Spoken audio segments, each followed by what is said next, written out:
Good afternoon, everyone. You're welcome to our RCA Dissected webinar series. My name is Uwa. I'm a GP in Manchester.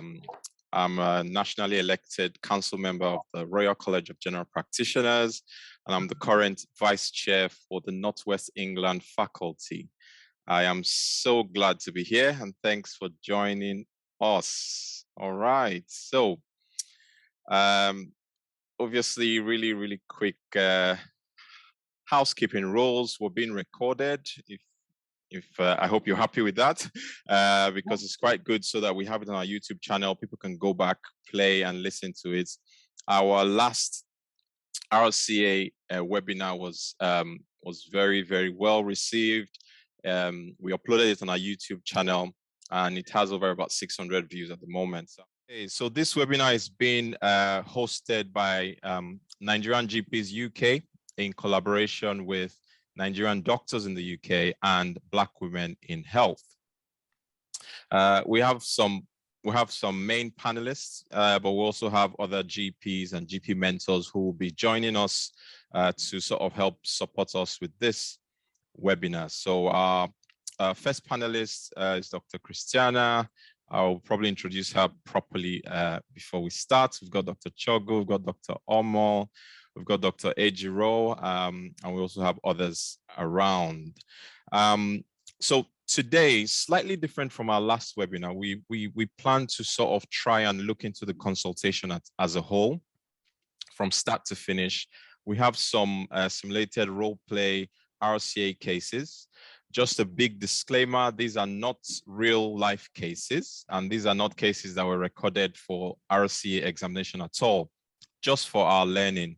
We're also not going to be scoring these cases. Again, like I said, it's literally going to be for our learning.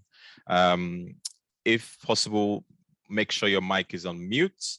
If you have questions and it's not a question and answer session, and you want to put it, you can put it in the chat. Somebody, one of the mentors will be looking at that. If you want to ask a question or make a comment, just put your hand up, the electronic hand button on Zoom. And this goes for both panelists, speakers, and everybody on the webinar, so that we can be very organized and we don't talk over ourselves. So the agenda for today, Dr. Christiana will quickly just give a quick presentation to us on RCA strategies. And then after that, we may ask her one or two questions, but we'll see how we go. Then we'll listen to the first case. I would like you to make notes. If you want, just draft the way you would make your consultation, and then you can write down your breakdown of data gathering, interpersonal skills, and clinical management, and then you can just jot down a few points for discussion. So we'll discuss that case, then play the second case. Similarly, we'll discuss that case after that.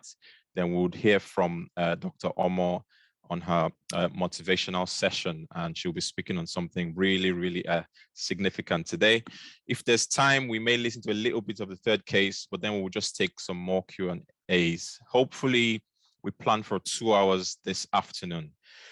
Great stuff. So without much ado, I will just introduce Dr. Christiana. She's a GP in Manchester, and I'm loving her hat this morning. She's been out doing some volunteering work with her practice today, kind of like an outreach work, really.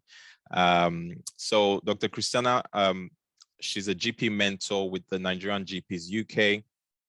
She has coached and helped a lot of people with regards to the RCA. Even if she passed the RCA in 2020, she was one of the first cohorts to do the exams, and she qualified as a GP in the year 2020. Okay, so over to you, Christiana. Okay. So you share your screen and let's see how it goes. So can you see? Yes, indeed. Perfect. Okay. Yeah. Yes, we can see. Can you make it slide, please? Slide slow. Yeah, that's what I'm trying to do. Just give me a minute. Okay, how about now? Perfect. Excellent day. All right. Thank you very much. Hi, everyone. So a beautiful weather out there, and I've had some fun fair activities. So permit me to have my fun fair hat on, my balloon hat. So I'll just go straight into our discussion for today. And like Uwa said earlier, I'll actually advise everyone to go and listen to the first session that we did, where all these things were covered. So lots of things were covered, which I may not be able to, I may not be going into today. So in the previous video was about the RCA case selection, focus history taking, and examination, which is appropriate areas that you cannot expose when doing your examination. They also dissected safety nets and follow-up questions, common pitfalls for the RCA, and how RCA exam is being marked. So please, if you've not listened to it or you were not there, kindly do so that you can catch up. So my background, like Uwa said, so my CSA exam was cancelled a week before the examination, and then we had to wait 2 months for RCGP to make a decision about where we go from here. So eventually they made the decision sometimes in end of April. So we had 6 to 7 weeks to prepare for RCA. So again, because I was among the first cohort, things may not be as stringent as it is now. So what I've done is I've collated, from my own experience and experiences of other people who have recently written and passed, and people who struggled as well. And that's what I'll be sharing today. Now, before you even sit the RCA exam, or if you've sat the RCA exam without having an idea of what's going on, especially on the RCGP website, please go back to that website. It's very important that you read the candidate's handbook, the consultations, guidance on cases and consent, the podcast. There's a podcast there that you need to listen to, and mandatory criteria. This will give you a proper overview and not just what your colleagues have been saying that RCA means. It gives you a personal insight about this exam. So what are the strategies that I applied and other people applied, and I've been able to support a few trainees as well. And this is what it boils down to. Most of the informations that I received, or the tips and advice that I received from others who have written the exam, it sums down to the same thing. We all had everything. We all actually applied almost the same thing to get through this exam.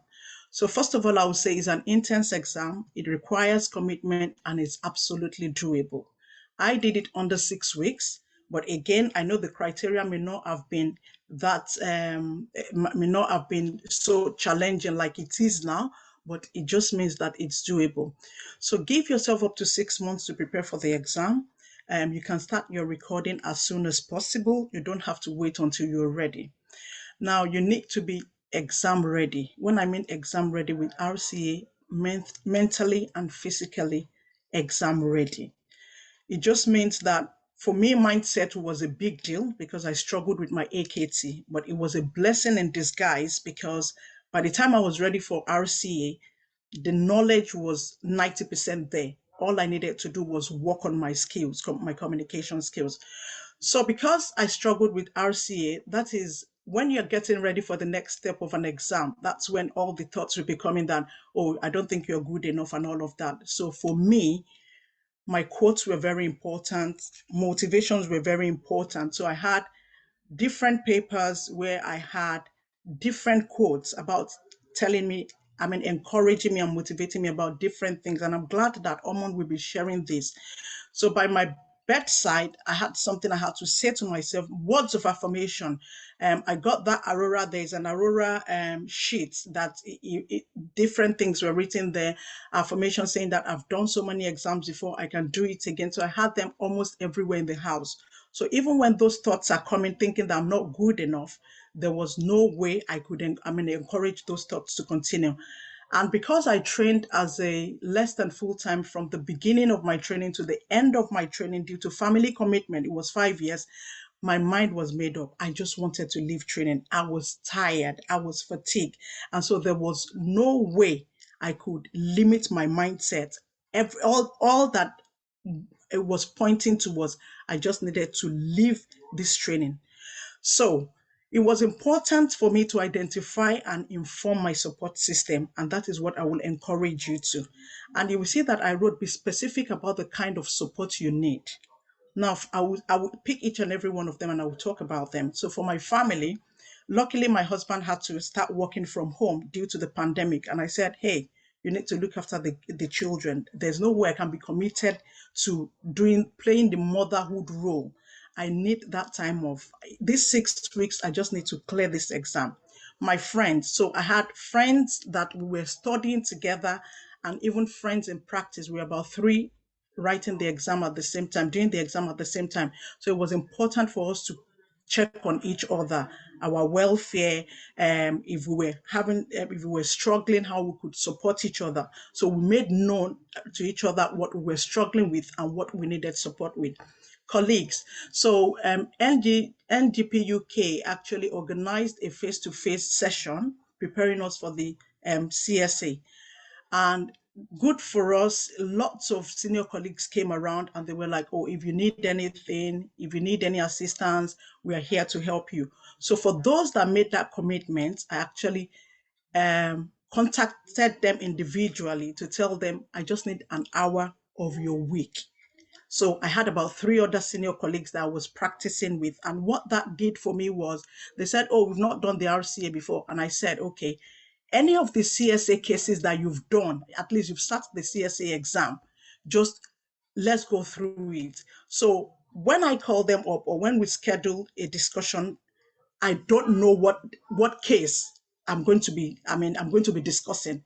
So for me, that was a big deal to me, and it made me know where I stand with cases that I'm not aware. I don't know what is happening, or I don't have prior information about the case apart from what they've given me.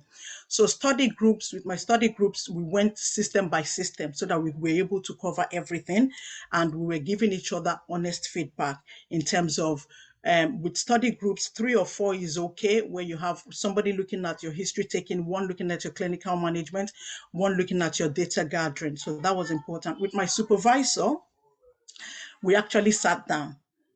He knew where I trained, you have a same supervisor from your ST1 to the end of your training. So for me, it was 5 years. So he knew much more about me. So he was able to identify and discuss my strengths and identify and discuss my strengths, my weaknesses, where I think we need to work on. And for him, it was important for me that he listens to my cases. So we had that proper, good conversation. And again, part of what my trainer did was that he was able to assign me to GP trainers in my practice with special interest. So it was important for me that my obs and gynae cases were looked at or were listened to or were role played by a gypsy in the practice who is obs and gynae. So that was very important. And the next strategy was that I listed out all the resources I had. So if you want to go for any course, it's okay. One course is advisable, not more than one, to be honest, because it's just a practice exam.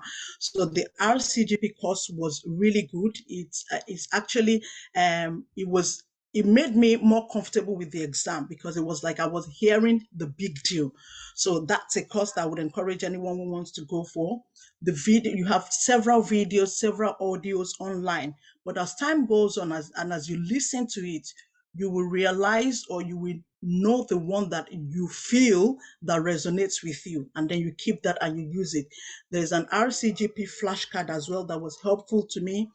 Then the reason why you are listening to these videos, audios, using these flashcards for materials are the phrases. You want to pick out the important phrases, the phrases that will help you ask your ICE questions without sounding formulaic, checking understanding, safety netting.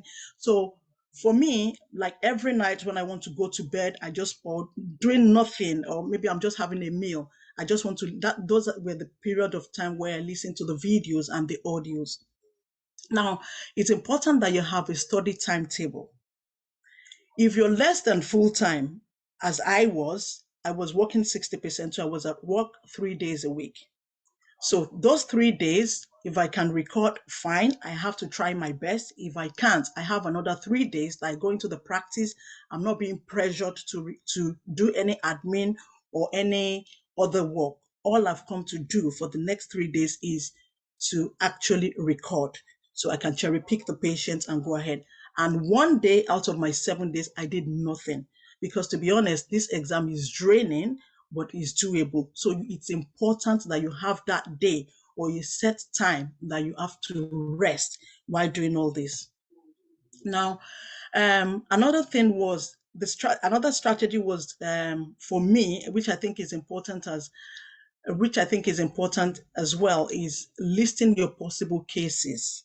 So cases that you think you feel comfortable with, you've done them once, you've done them twice, you feel that you're comfortable with that area. So list them out so that you will check them with the RCGP standard of the cases you need to unpick, and then you can work on them. So once you list these cases, you know that this is what I want to do. Again, the eyes may be different, the data gathering may be different. There may be a bit of tweak by the time you are speaking to the patient, but because you know that that's what you're working towards, then it's going to be easier for you to navigate things. Stop clock, you can't overemphasize that. You need to get a personal stop clock from Amazon. If you're comfortable with your alarm, your phone alarm, that's okay as well. For me, Stop Clock did the magic. And somebody recently told me about an app called Consult by 14 Fish. And it's an app that you can use so that you don't start using your 14 Fish minutes until you are comfortable with that. So it may be worth looking into. New writing pad, where you actually get a jotter or a notebook. You create the systems and the red flags template. So you're saying GIT. If all the questions about GIT, most of them will have the same red flags. So you can go through them again. So you're having somewhere where you have a template for your GIT, cardiology, dermatology, because some questions they are common that you have to ask about.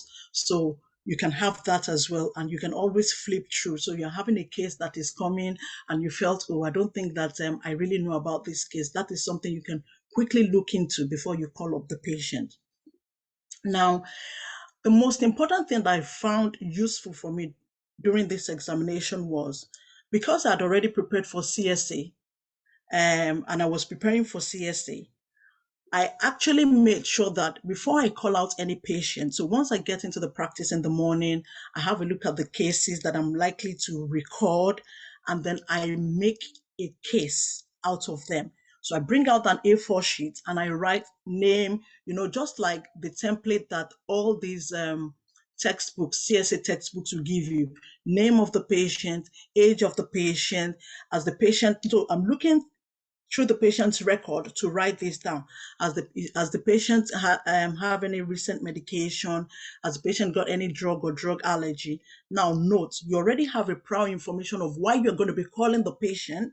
So you're just writing things down based on what you think you may be discussing with the patient.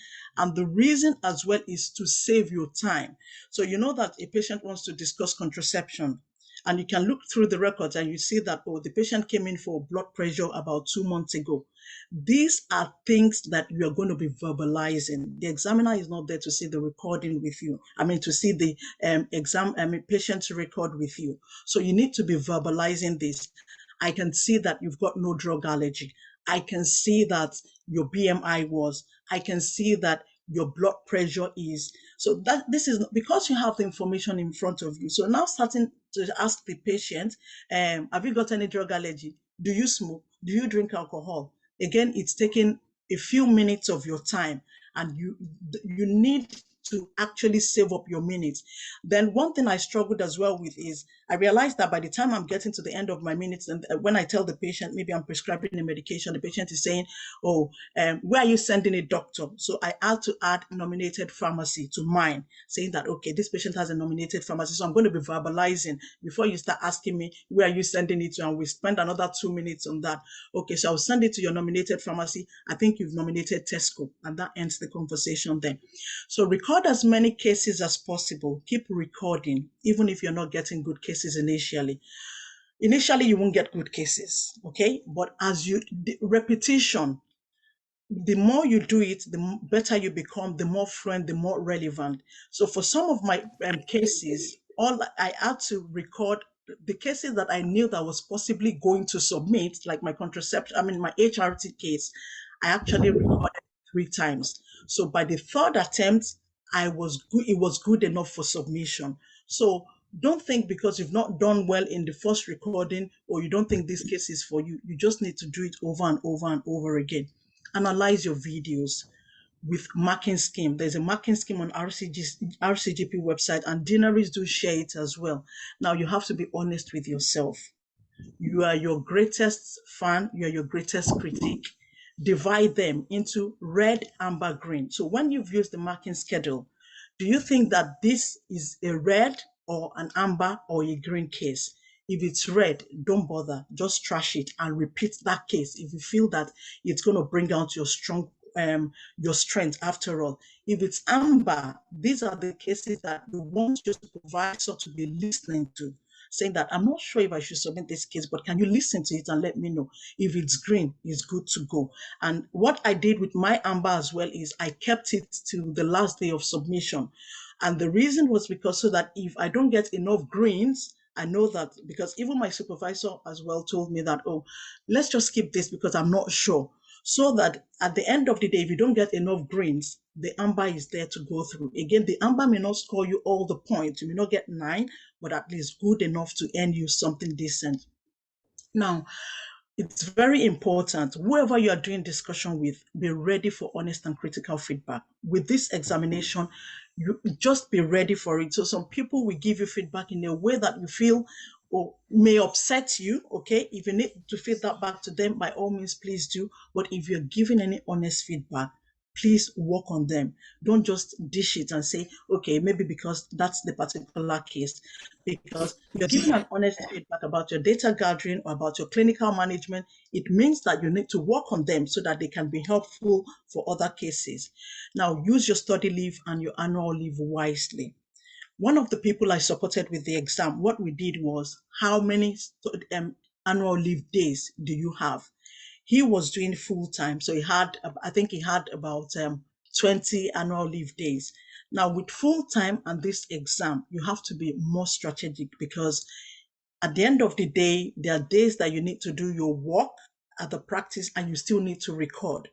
So what we did with ease was that he had to take 1 annual leave every week till the end of submission, so that there's a day that he took as annual leave, but the purpose was he can just stroll into the practice, start recording anytime he likes, finish recording anytime he likes. So nobody was putting any pressure. He was doing no other work other than recording, either audio or video.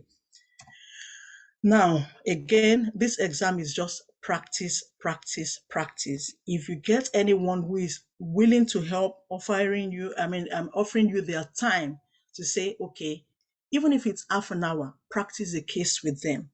Practice a case with them. Now, what I did with those that I offered to help and my group was, again, I was strategic. I wanted them to be specific about the feedback they gave me.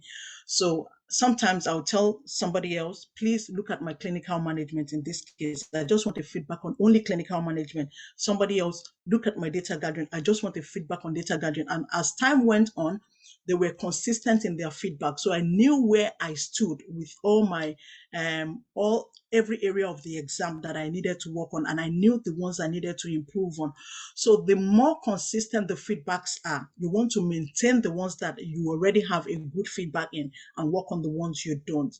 I've mentioned repeat cases until good enough for submission. It's an exam that you need to rest well and eat well. If there's any form of support you can get, please get it. Please note, no perfect consultation, but tick all the right boxes. So don't feel gutted when you don't get it the first time, or don't feel gutted when you think, oh, this is, and what I realized that we do, if you tell most people to give you a feedback, they will start from areas where they've not done well in. Why not acknowledge the areas you've done well in? Even introducing yourself to the patient, give yourself credit for it, and then you can work on the later bit. Now, my supervisor always reminds me of something. Your consultation is a story. Make each story interesting. Let them have a beginning, and work towards the end in mind. So I'll leave you with this. Stay positive, work hard, make it happen. You can do it. Thank you.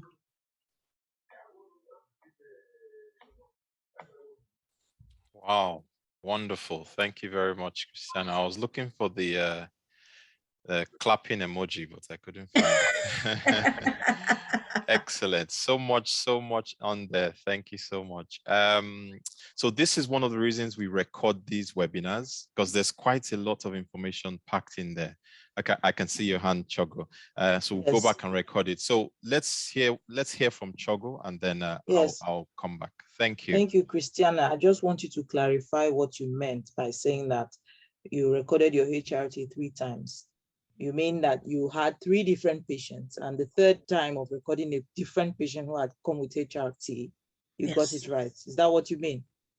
That's what I mean, yes. So okay, different patients, and that's why I said that the eyes will change, but because I've done it over and over, I was able to flow. Yeah, I just want it to be clear so that there's no story going anywhere that you recorded one patient 3 times.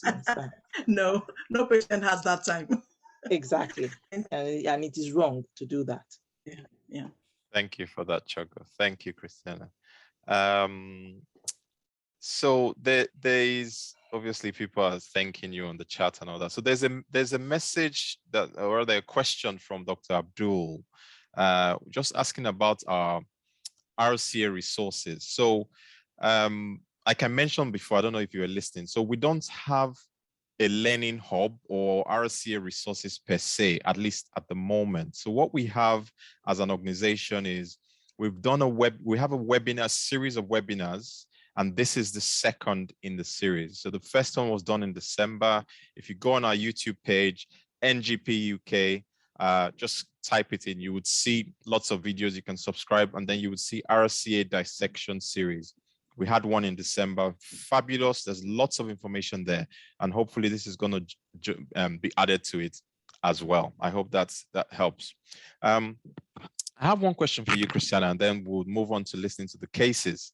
So you mentioned a study group, and when you started, you said you had about 6 to 7 weeks to prepare. At what point is it usually advisable to set up a study group? And I think you said 3-4 people roughly, but roughly at what would you say, at the 6-week mark or 4-week mark? Do you have any specific? As soon as possible, because those will be like, my study group were all moms, so we're flexible with each other.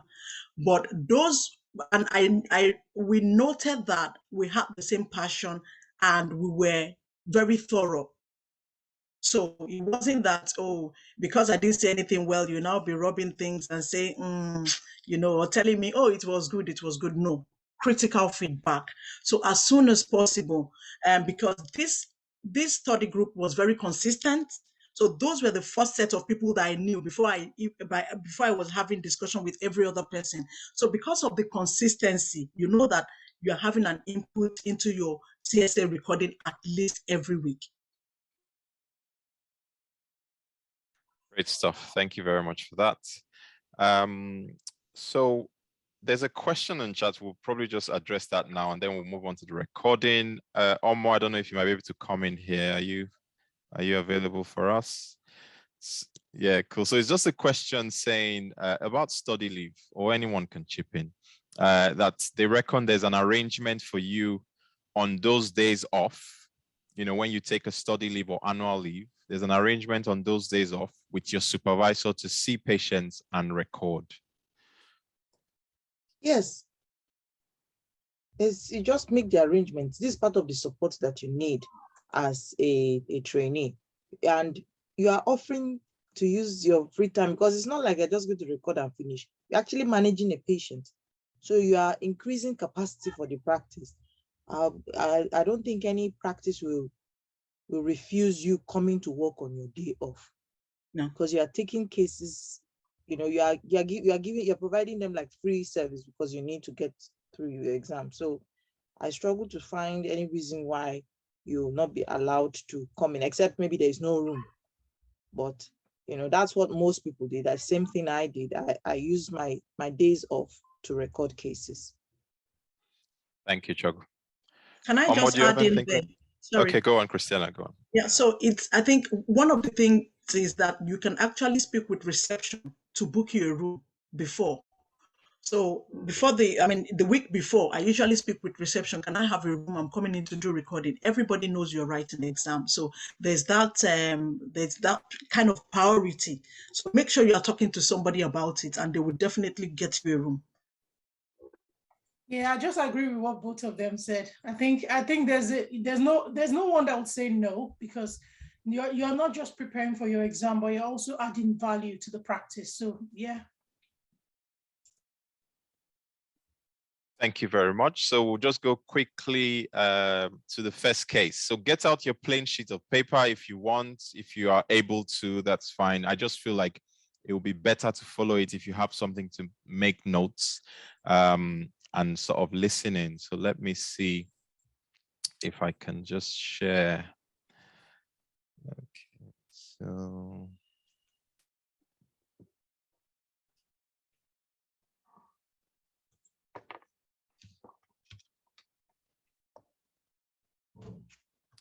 Okay, just bear with me. While you're trying to share, I'm just going to answer this question. Or is that all right? That's all right. Thank you, So Chok. case selection for pediatrics, there's enuresis, there's ADHD, there's constipation, which can be maybe simple, depends on what happens, in the history.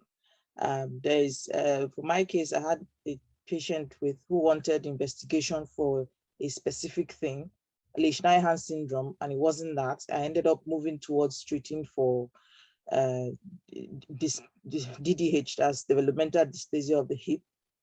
So there are many, can be asthma in a child, asthma review in a child, can be mental health problems in a child as well. So those would be pediatric cases.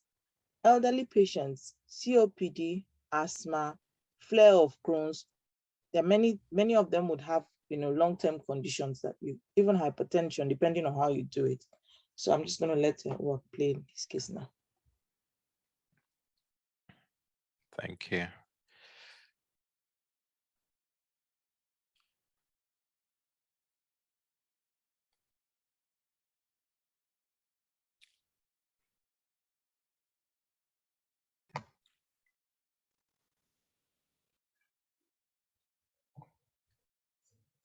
Hello, this is Dr. Agbisi calling from the GP surgery. I'm calling for Jane Snow, please. Hello, doctor, that's me. Thank you. Would you please confirm your date of birth for me? It's the 23rd of August, 1971. Thank you. That makes you 51 years old? Absolutely. Thank you. I've had a look at your e-consult and I see you want to speak about HRT. Is that Yes, you're right? correct. Yeah, yes, doctor. Okay. Okay. Would you be happy to just tell me what's been going on, and then we can make a plan together? Well, That's okay. I'm struggling and I would like to do a blood test to check if I'm suffering from menopause, as I think I have symptoms. And if it is menopause, I would like some advice on HRT, please. Okay. Yeah, we can certainly help with that. Um, you know, would you be able to, take me back to the beginning? When was your last menstrual period? Oh, it was a week ago. Okay. And has anything changed about your periods? Yeah, I think it's becoming scanty. I've had 3 periods in the last 2 months. Okay. All right. And with this change in period, how long ago did all these changes start? I think I would say about 3 weeks ago. That's when I've been noticing my periods becoming irregular. Okay. And apart from that, are you experiencing any other thing like hot flushes? About the hot flushes, I just have night sweats. I'm not sure if it's the same thing you mean by hot flushes. Okay. And have you had any mood swings at all? Well, my mood has been affected. I'm moody. I almost feel like I'm not myself. Being an accountant for about 21 years, sometimes now, recently, I've been struggling with basic information. It's sort of Hmm. like my brain is a bit foggy. I don't know if that's the best way to put it. Hmm. Yeah. Yeah, that is a good way to put it. And many women, report that. And, it can be very frustrating that, if basic things are, not coming as easily to mind as they usually will. Yes, it And it is. looks like it looks like it's affecting your work a little bit. It is, believe me. I just want Hmm. something doing about this. Okay. And apart from that, what about your sleep? With my sleep, my husband had a stroke about 6 months ago due to COVID. Though he's getting Yeah. better, but I find myself waking up and being anxious at night and worrying about things I don't need to worry about.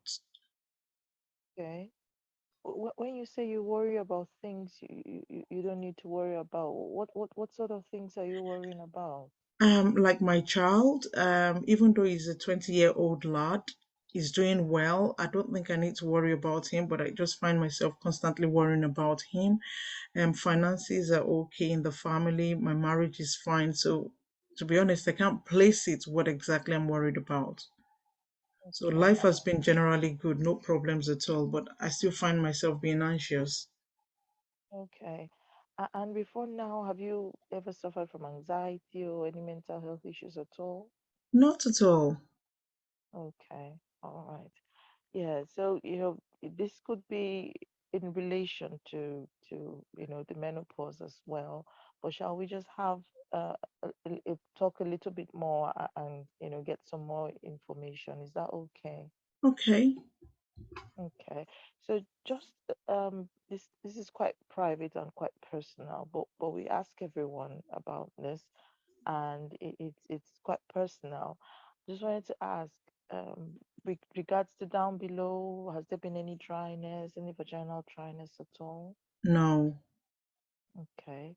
And what about pain and sexual intercourse? Any problems in that area? No. Okay. And what about your libido? I think same. Well, my libido is low, and I would like it to be, I would like to be more interested. Okay. All right. And what about urine and passing urine? Are you having any problems? Are you weeing more frequently? Are you having any No, I've not pain noticed passing that. urine? No. Okay. Okay. All right then. And just a bit about your past medical history.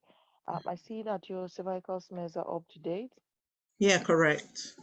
Okay. And I can't see any history of any clots or migraines in the past. I can't see any past medical history at all. I see you're not on any medications at all. Yeah, you're correct. Doctor, I'm absolutely healthy. No medical Okay, problems. that's really good to know. Okay, what about in your family? Anybody in your family have any breast, ovarian, womb cancers, cervical cancers at all? No, not at all. Okay. And thank you for sending in your weight and your height. You did say your weight is 9 stone and your height Mhm. is 5 feet 6 inches. I have calculated your BMI from that information and it's 20. So that's really, really good. Mm. And your blood pressure as well you sent to us was 124/74. So that's also a good Mm. blood pressure as well. Yeah, Just a bit about, yeah, I said, yeah, go like I ahead. told you, usually I'm Mm. very, very healthy person, and that's why these symptoms are just doing my head in. I just need it sorted. Yeah. Yeah, it can be very difficult, and many women find it, difficult. They find it, they say that, somebody has replaced their body or they don't feel themselves at all. Hmm. Yeah, and hopefully, we will get to the bottom of this and make a plan together that would suit you. Is that all right? Yeah, I'll be very glad. Okay. So just a bit about your lifestyle. Do you exercise? Oh yeah, at least 4 times a week. I make sure I go to the gym. Oh, that's really good. Hmm. And what about smoking, alcohol? Well, I don't smoke, but I drink a couple of wine, couple of glasses of wine in a week. Okay, so when you say a couple of glasses, how many units would you say? Well, every other day, I just take a couple of glasses every other day. So how many units would you say in a week? Um, I think about 20 units a week. Okay. It may be worth considering maybe reducing that to about 14 if possible. Okay, I'll try my best. Okay.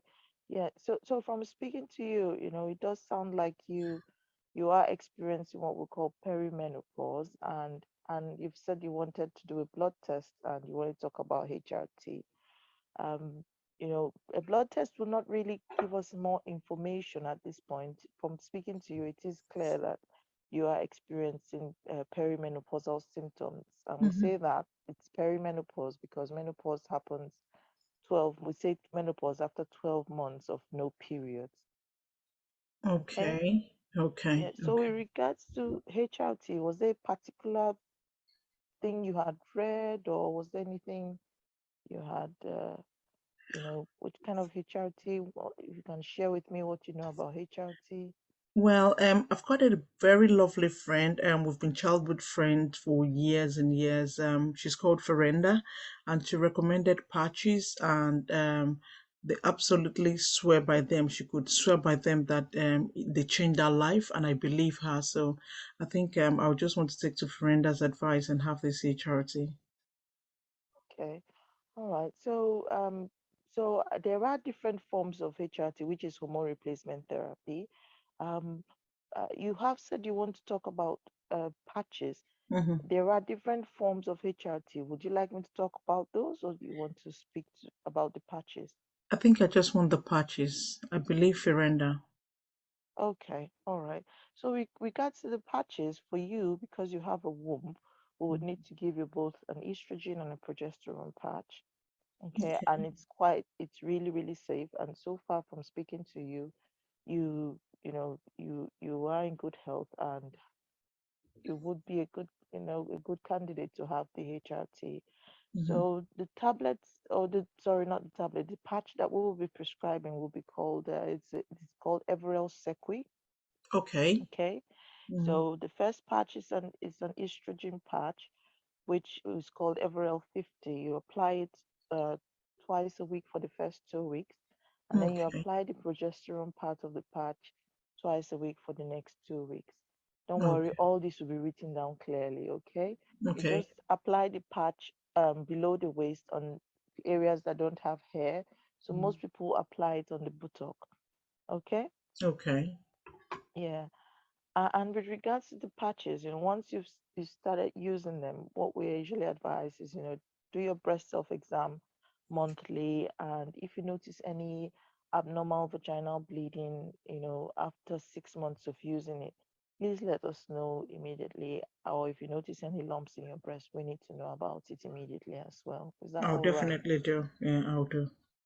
Okay. Okay. And with regards to, you are doing very well by exercising, and your weight is really good, and it's really good that you're not smoking.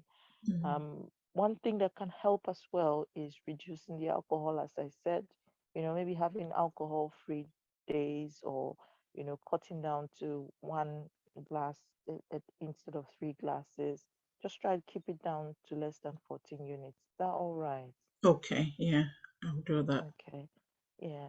Mm. And just with regards to some information as well, would you be happy for me to send you some leaflets on menopause, just some more information from a website called Rock My Menopause? Yeah, absolutely. Yeah, if that will help.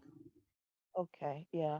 I'll text that to you or on Accurex, and I'll send your prescription to XYZ Pharmacy, and you should get it within the next couple of hours, if that's all right. Okay. Okay. Okay. Yeah. So, with all this, it'll be good to catch up again, say in 3 months, to see how you're getting on.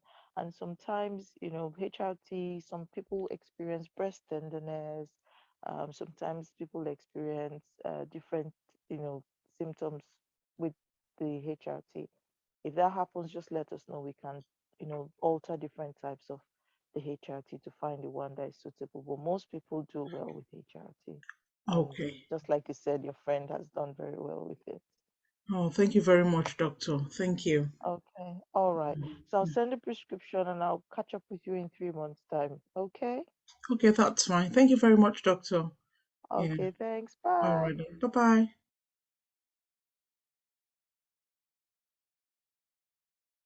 Fantastic. Wow. So let's stop sharing.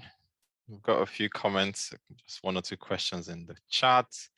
So that was done just under 12 minutes. Yes, good stuff indeed.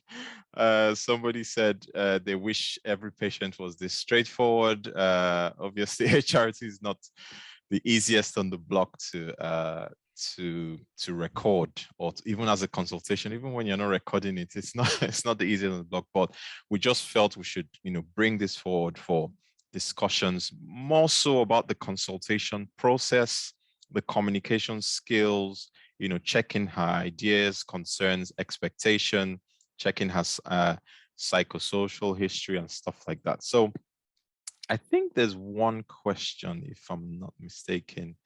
So if you have any questions and you want to speak, just put your Zoom hand up and I'll just identify you to ask the questions, or even if it's a comment.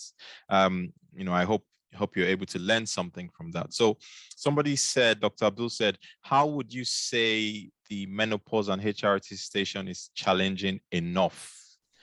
For example, if the women have little bits affect on home and work, because sometimes our colleagues struggle regarding making decision about challenge. So I believe this is talking about the, how is it the difficulty of the case, if it's good enough for submission. I think that's what we're trying to say here. Yeah, Chogo, come on. If the person who asked the question, if you want to explain further, you can either type or you can raise your hand. Thanks, Chogo. Yes, I so don't know this, how to raise. yeah, that's all right. So with regards to challenge, again, I tell everyone, this is what helped me. If you go on e-learning for health, you will see there's a module called shared decision making. Watch those videos. It will help you know what makes a case challenging. You want to be in the sweet spot where the case is moderately challenging. So this patient has had somebody speak to her. It's affecting her work as an accountant. It's affecting her libido. She's having night sweats. She's also anxious. So those are many things to deal with regards to HRT. And you have to show curiosity as well. Why is she anxious? Is it a new thing? Is it an old thing? Okay, all right. So with the brain fog and then all the other symptoms. So the perimenopause is having an effect on her life. So that's what makes it challenging. She's been having these symptoms for a long time. She didn't do anything about it. It means that it's now becoming that severe that she can't function without it. That increases the challenge. So if you go and watch those videos, there are sometimes the challenges in the complexity of the patient's past medical history. For this case, I would say the challenge is the effect of her symptoms on her ability to live her life, on her activities of daily living. So those are the things, and how you as a doctor was able to navigate those challenges and get the information out and explain what the patient wants. If anyone else wants to add something. Thank you, Chogo. So we have Dr. Abdul, and then after that, we have Dr. Ejiro. Abdul, please. Hello, hi, thank you very much. It's been very great webinar so far. So my question is regarding, obviously, yes, you're right. Here, there is some challenge, but some women, they say, oh, doctor, no, I'm coping it, I'm fine. Nothing we find. So my question was on that aspect. So that would be not challenge enough, I think, if it's not affecting her much.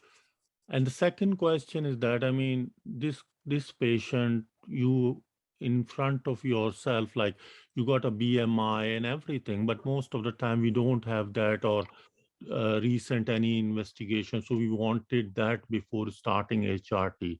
So in such situation, do we need to verbalize the patch's name, or can we just say like, okay, I'll send you some information like Menopause Matter website, and you decide, and then we can have a chat about it?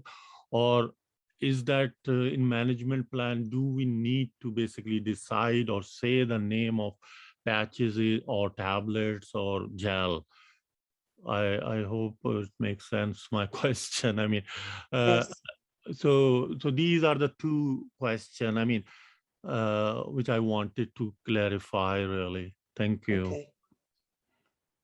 Do you want to answer or shall I answer? Thank you, Abdul. Chogo, you can go ahead. Okay, so with regards to the complexity, again, just watch those videos. If there's nothing that you've teased out, if there's nothing you've got, then it will be difficult and tricky for you to show challenge in a case.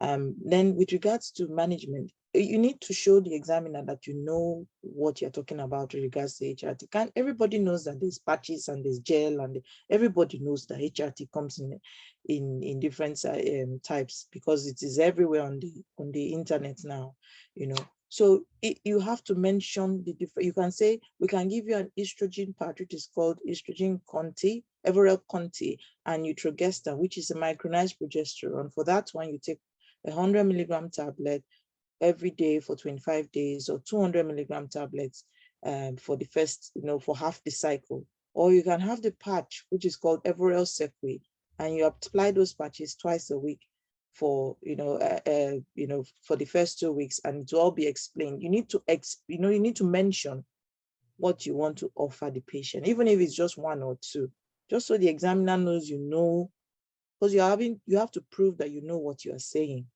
Everybody knows that there is patch. So, what Makum will tell you is, you need to demonstrate that you know more than a reasonable member of the public.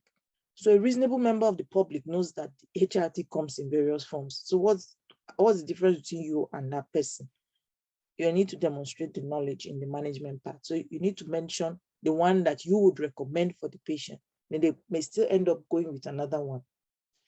Mm-hmm. Okay, that makes sense. And what about differential? Like in this case, it was a straightforward case, menopause. There was no rule in or rule out, like thyroid could cause like night sweats or sweating, or I mean, is it necessary to in your red flag ask about those questions or no? And the other, Yes, you can ask about that. So this is just a template. Just shows you a story from beginning to the end. So if you are preparing and all that, look for a way to ask to rule out, thyroid disorders at least. mm-hmm. But this patient does not have any other, this was a straightforward, simple case. But you could even say, if the patient has had recent blood tests, you can say, I see you've had recent blood tests 3 months ago, and we checked your thyroid and your blood counts and everything was normal. Mm-hmm. Then you've covered that part of things. Okay, thank you. Yeah. Can I just add to that, Abdul? And in addition, the patient said it twice, I'm perfectly healthy. Okay. So the patient has told you, you've confirmed from the notes that you may want to mirror what the patient have said. You've mentioned to me, and I can see from your records that you have no other medical condition. So the examiner understands why you are not ruling out and ruling in. All right. Okay. And what about psychosocial aspect when the patient said because loss of libido, and I mean, it didn't explode more. Is that will be okay if we don't explore, like how is the relationship going on, or no? Don't forget, the patient also said that her marriage was fine. She had no reason to be anxious. So you need to listen and actively listen. She said her marriage, she herself is saying she would like to be interested. Most times, if a woman has issues, they will just say, I don't care or something. But she has expressed that she would like to be interested.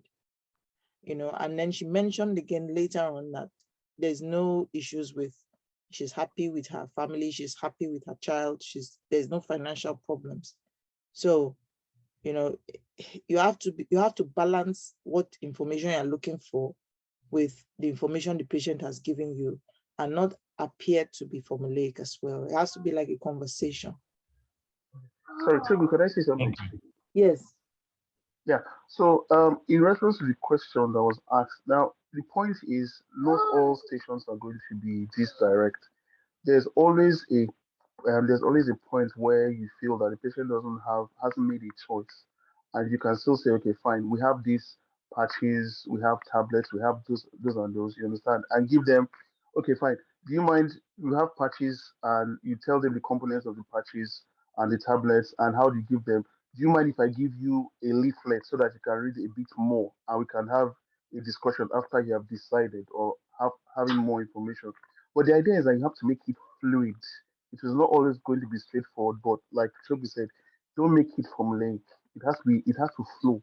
If it looks like you have like a template you are following and you follow it in such a way that the conversation does not flow, then you are going to actually lose marks for interpersonal relationship with this patient. You cannot really get marks from them. That's one. Then the other thing I want to say is that in this particular case, when you're giving the patient information, even if they buy your information, it's always a good idea to ask them, do you have any questions, or is everything I've said so clear? So is it clear so far? So that at least it shows that it's not just a one-way traffic. The patient has taken on board what you have said, even if most times they haven't taken all of it. But the idea is that we're sharing that management. So just know that it can come in any way, but you have to now decide based on what is in front of you. Yeah. Because you don't have to prescribe HRT in every consultation. Every GP knows sometimes it takes up to 3 consultations to get to the end of HRT. So it all depends on where you meet the patient in their journey to HRT. So this patient looks like she's had lots of discussion, she's had lots of stuff, and she has decided on what she wants. You know, if you have one who's just coming from, she doesn't know anything about it, she just wants to have a chat, then you can use this pathway of sharing different options and then giving them the option to go do some studying, and then you call them back in a week to discuss. Thank you very much. So I've got Cecilia and then Abby. So Cecilia, please. Hi, thank you so much for the useful webinar so far. In HRT, I'm just wondering how important it is to be explicit about the increased risk of breast cancer, when you're discussing the management plan. So it depends on if you think the patient has an increased risk of breast cancer. Amount of HRT, especially if you're going transdermal, is quite small, one, and you can check the studies, but what is your aim of telling them about the risk of breast cancer? If the patient is fine and no prior history, and you're starting the HRT, and you've told them to check their breast every month, there are women who have had breast cancer at 30, at 35. Was it HRT that caused that? So you need to be careful the kind of information you're giving the patient, because if HRT is if the patient is having debilitating symptoms and unable to do their work at 51, most people live up to 80s, 90s. Would you be scaring them by saying, oh, there may be breast cancer? That's all the patient would hear. And HRT has been shown to be very safe, especially the transdermal HRT. I think we have to be careful here. I'm just going to say something. I think we have to be careful here because we are dealing with the RCA exam wants us to rule out red flags as well. So yes. I think in as much as you don't want to scare the patient, we also have to maybe just touch a bit on it. You don't have to go too deep into it, but touch on it. You need to talk about the risk of starting HRT with every patient in real life. And I think that you have to do that in RCA as well. So briefly do it, there's an increased risk of DVT, there's an increased risk of breast cancer, but you're over 50, so you'll be getting mammograms anyway, and you should self-examine. I think that's a quick line, but you must touch on it. It's important because if it's something that can be a legal case later in life, if a patient has HRT and was not told that, it could be a risk. So I think it's something that's looked at when it's marked. You need to talk about the risk factors of HRT. I think it's one of those very important things that you definitely need to touch on, but maybe just make it really brief. You don't need to go into long stories about it. Yeah, because it depends on the HRT. Transdermal has less risk of DVT. These are the things, and if you've taken a good history, of course you're going to have more conversations. Yeah, look for a way to add those things if that's what makes it more comfortable for you. Sorry to go back, but Chigo, like you said before, it depends on the stage that the woman is And the coming type, to. exactly. So if a woman is coming to you for the first consultation about HRT, you might not even get to that stage of talking about that, because you might be talking about what the HRT does, the benefits, and you might touch on the risk a bit. But if you are at the stage where you are prescribing, you definitely need to tell them about that risk. I think it's important. Can I just add, please? Yes, If please. for exam purpose, I think it's important to add. So because I submitted a case like this, and what I did with mine, like I told you, I had to repeat it over and over again. So if there was any addendum to this case that we just shared, is that just to be sure that this HRT is safe for you, can I ask some simple yes or no questions? And then any family history of blood clots or blood clots, any history of breast cancer, just the 3 questions. I think they are just 2 or 3. And then when you get to your management plan, and I agree with what Cecilia is saying, just saying that from what we've discussed is suitable for you, and because you don't have any risk, but generally the risk is XYZ, just a one-liner. And that's where you need all these videos to be able to identify those phrases that will just give you a split second to just explain what you need to say to the patient, but will make the examiner know that you are thinking broadly. Yeah. Hi, Christiana. Thank you. That's very helpful. No, sorry, I just noticed you said you submitted a case like this. And I also just wanted to clarify, were you explicit that, you know, you had prescribed Everwell Sequi, or, you know, the exact name that you'd given? Because I agree, obviously the average person knows the difference between tablets and patches, but you could say, you know, patches are probably better for you because they reduce your risk of clot, but you're not very explicit in exactly the patch that you're prescribing at that stage, and whether you did that with your submission. Yeah. So for her, I think I just went into the risk of, I told her that because it's patches, I can't remember whether it's patches or oral that I gave her, but I just had that one liner that I got from I think I got it from BNF.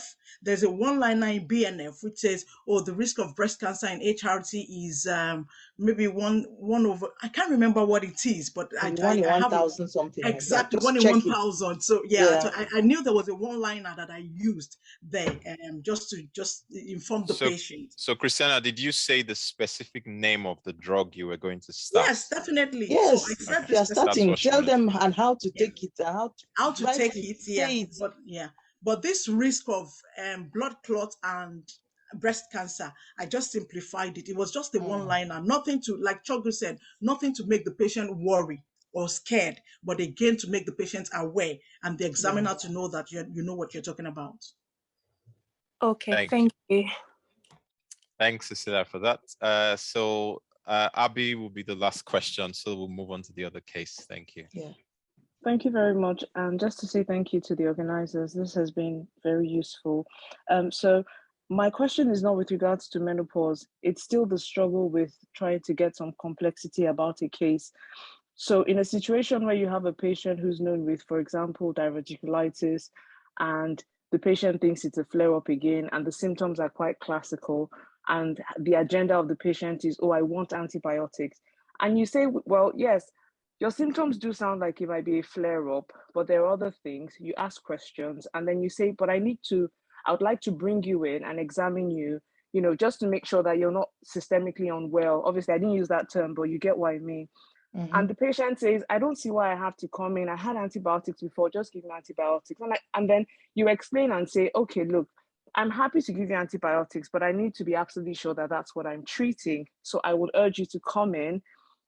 Would you come? And then the patient says something like, oh, yes, I'll come, but I'm not happy about coming, but I will come. And, you know, sort of rushes off the phone, and, you know, it sort of ends like that. Now that's not a case you will submit now. That is not an RCA-able case. That's not a case you will submit. That's why you record and decide the case you will submit. Because not every case patient is going to be happy. If she's used to getting antibiotic when she has diverticulitis, and you are now saying, come in, let me examine you, and she's not happy, and you end up insisting. It's not every case, not every patient is RCA-able. Yes, I wondered, that was what I was just trying to bring out, because, you know, sometimes they tell you, you know, if you, it depends on how you handle the patient's agenda, that sort of thing. So I just wanted to understand a bit more, but yes, I get what you mean, definitely. If you are able to convince the patient and say, yes, I agree, I'm very happy to prescribe you antibiotics, it would just be very useful to make sure that I check your temperature, feel your tummy, ensure that, you know, you think you're not more unwell than you think you are. And just so that, you know, we're doing abs, just more of an abundance of caution, just to make sure everything is fine. And the patient says, okay, doctor, I understand what you're saying. Okay, I'll come in and I'll say, I'll call you back with an appointment time. Say, yes, okay, doctor, I'm happy to see you. You know, Got it. you can even say, I will still prescribe the antibiotics. I just want us to be doubly sure that you are well enough to be at home. And the patient says, I'm happy to come. That's a good one. But if the patient bangs the phone, Can I just add to that, Abby? Now, if you start seeing CSA as not just an exam, but a lifelong skill, it's going to be very helpful. CSA or RCA, or whatever the exam is a lifelong skill. Now, you will have another case, which is not this case, but where now, from what you've said, what I've identified is your communication skill to be able to convince a patient. So you will have another case which you will find it difficult to convince a patient, and then you will never be able to use it for recording. Or maybe in future, you may not be able to manage the patient very well because you've not been able to convince this patient. So how would I go about this? I would like to be explicit with the patient. These are the things that are going on in my mind. Yes, a patient is always an expert of his disease, whether you like it or not. So you're telling the patient, I understand you perfectly well. It's your body. You know your body very well. However, I am thinking it could be X, Y, Z.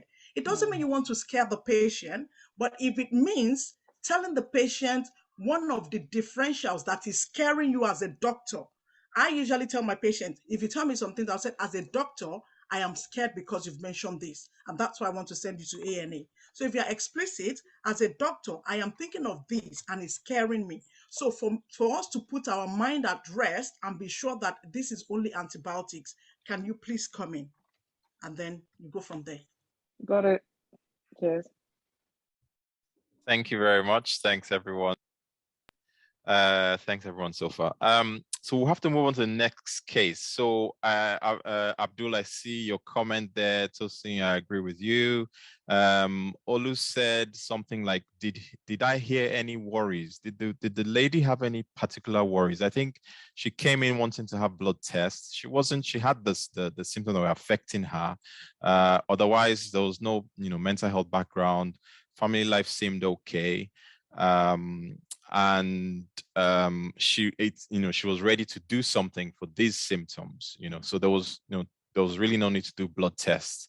I don't think she had any particular concerns. Is that correct, Christiana, if I'm correct? Her concern was her difficulty with accounting. She's now struggling with her brain fog. Except you can ask it directly though, that with these symptoms for the past 1 year you've been having, was there anything that particularly worried you about it? As we said, if there's something you've picked up, you can pick up something and add something to it. We're not saying this one is the case that we pass the exam. We're saying this is a case that something you can learn from it. Yeah. No, exactly. Yeah. We're not saying this is a passable case, please. Sure. So my last comment on this, so that we'll move on, is just trying to address this whole issue of at what stage are we meeting her, and do we have to mention the tablets and all that stuff? So again, like you heard from Dr. Christiana, she had to do 3 different HRT cases to decide on which one to submit. So just practice it. Practice your consultation with HRT or whichever case, okay?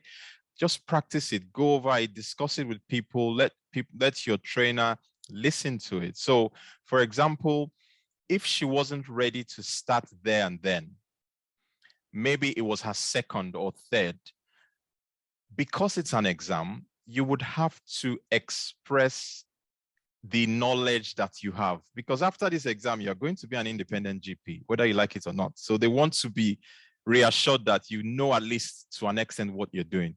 Now, you can say, there are different types. There's the patch, there's this, there's that. I'll send you a leaflet and you read it. Always check with the patient. How do you feel about that? She might then say, I've read about it, doctor. Which types are available? You know, again, you might not get a patient that'll say that, but it's just an example. But just for instance, a candidate who says there's a patch, there's a tablet, there's a gel, versus a candidate who says there's a patch called this, there's a gel called this, and there's a tablet called this. Which one do you think would get more marks in clinical management? So these are the kind of things you should think about. Obviously, it's not in every case you have to mention it. It depends. Again, do it. If the whole case flows, you've ticked most of the boxes, and it's just about you didn't mention the particular specific type of patch, but you mentioned patch, I don't think it will be too bad. But again, that's just how I feel. I don't know if Christiana or Chogo will second me there so that we can move on. Just play it for your trainer and hear what they have to say. And like I said, if you have a gypsy who is a GP trainer and special interest in obs and gynae, I think they are the best bet, because she was able to, the gypsy in my practice, even though she wasn't my GP trainer, she was able to give me specific information that helped with this case. Exactly. Yeah. And you don't have to do HRT. If you're struggling with, just find the one that showcases your amount of knowledge you have. If you're struggling to get HRT in 12 minutes, because most people, you know, you need to have 3 consultations before you get to the prescribing stage. Okay, thank you. So I'll move on to the next case and we'll just listen to it. Bear with me while I share. Please again note, this is not a perfect consultation, it's for learning purposes. So don't look at the things that are not there or the things that are there. Just flow, and if we have to discuss anything, we are happy to take questions about it. So again, it's not perfect. It's not, we are not saying that this is the passing a case. It's a case just showing how a progression goes. You know, disclaimer, please.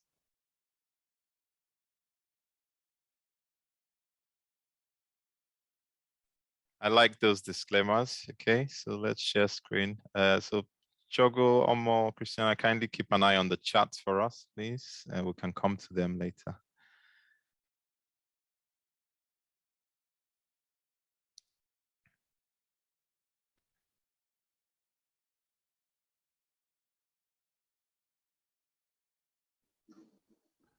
Hello.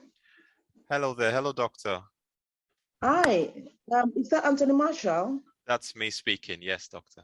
Hi, it's Dr. Fatola calling from XYZ Surgery. Just before we go ahead, can you confirm your date of birth and the first line of your address, please? My date of birth is 14th of January 1977.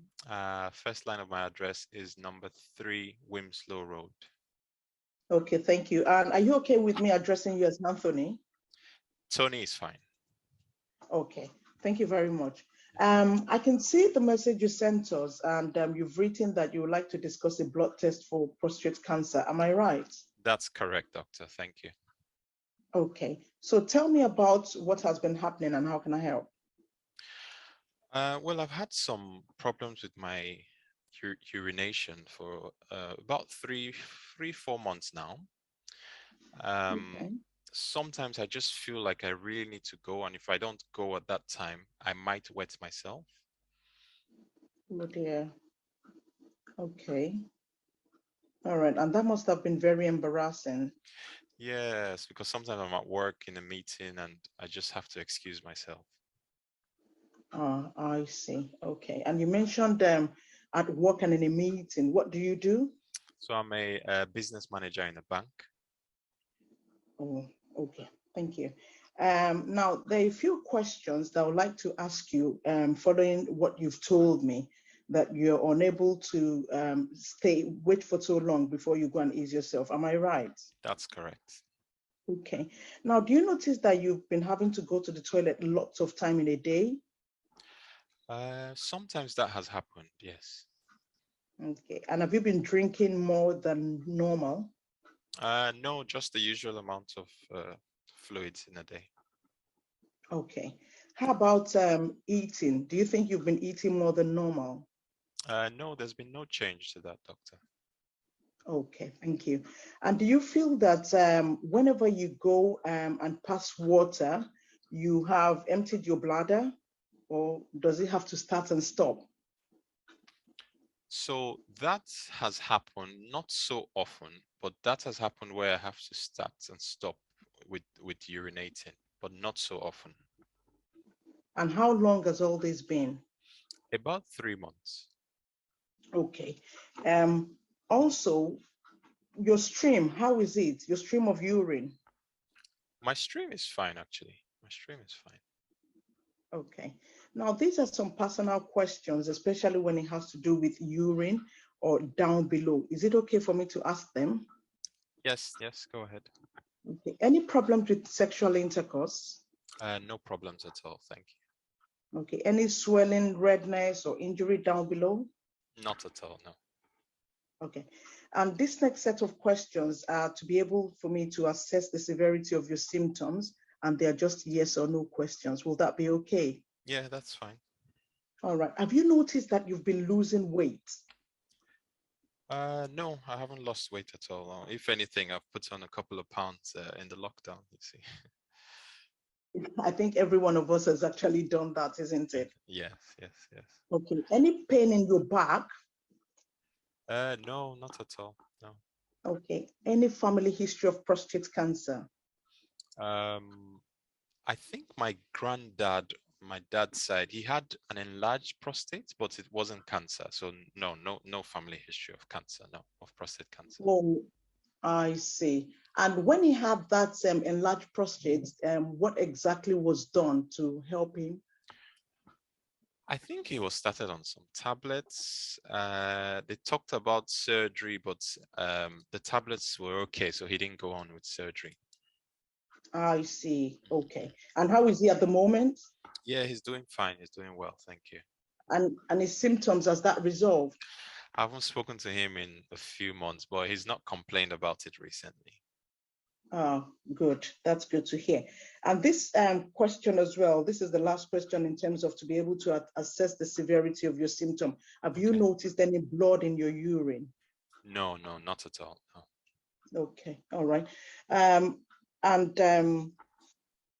know that you've mentioned that you've been having problems with your urine. Is there any particular thing you're worried about? Yeah, I mean, you hear these things and you read up stuff. So I just, I think it was my colleague who mentioned it, that it might be worth getting a, prostate cancer blood test, but I just thought to check with you, to be fair, with the symptoms and if it was a test that you would recommend. Okay, I see. So you're worried that it could be prostate cancer? And well, it plays on your mind, doesn't it? It plays on your mind. Yeah. Definitely. Okay. And that's why you've requested for the blood test. Am I right? Yes. Okay. And I can see from our records that you've got no previous medical condition. Right? No, pretty fit and healthy, touch wood. Beautiful. And you're not on any medications? No, I'm not. And you've got no allergies? No allergies.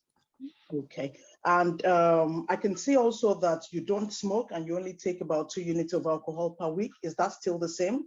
That's correct, doctor, yes. Okay. And if you don't mind me asking, who lives with you at home? So it's myself and my wife, and we have a 7-year-old. Oh, okay. And have you discussed this with your wife, and what does she think? Well, we've kind of mentioned it in passing, and it was a case of let's just see how it goes, I think. I see. Okay. All right. So tying things together, you've mentioned to me that you've been having problems with your urine, and it's affecting you by having to stand up from meetings to go out and just go to the toilet and come back. You're worried this may be cancer, and you were thinking you could have a blood test to actually screen for prostate cancer. Am I right? That's correct, doctor. And is there anything I've missed out? No, I think that's about it. Yeah, that's about it. Okay, all right. So from what you've told me, a couple of things may be happening here, Tony. One could be a waterworks infection, which we call the urinary tract infection, okay?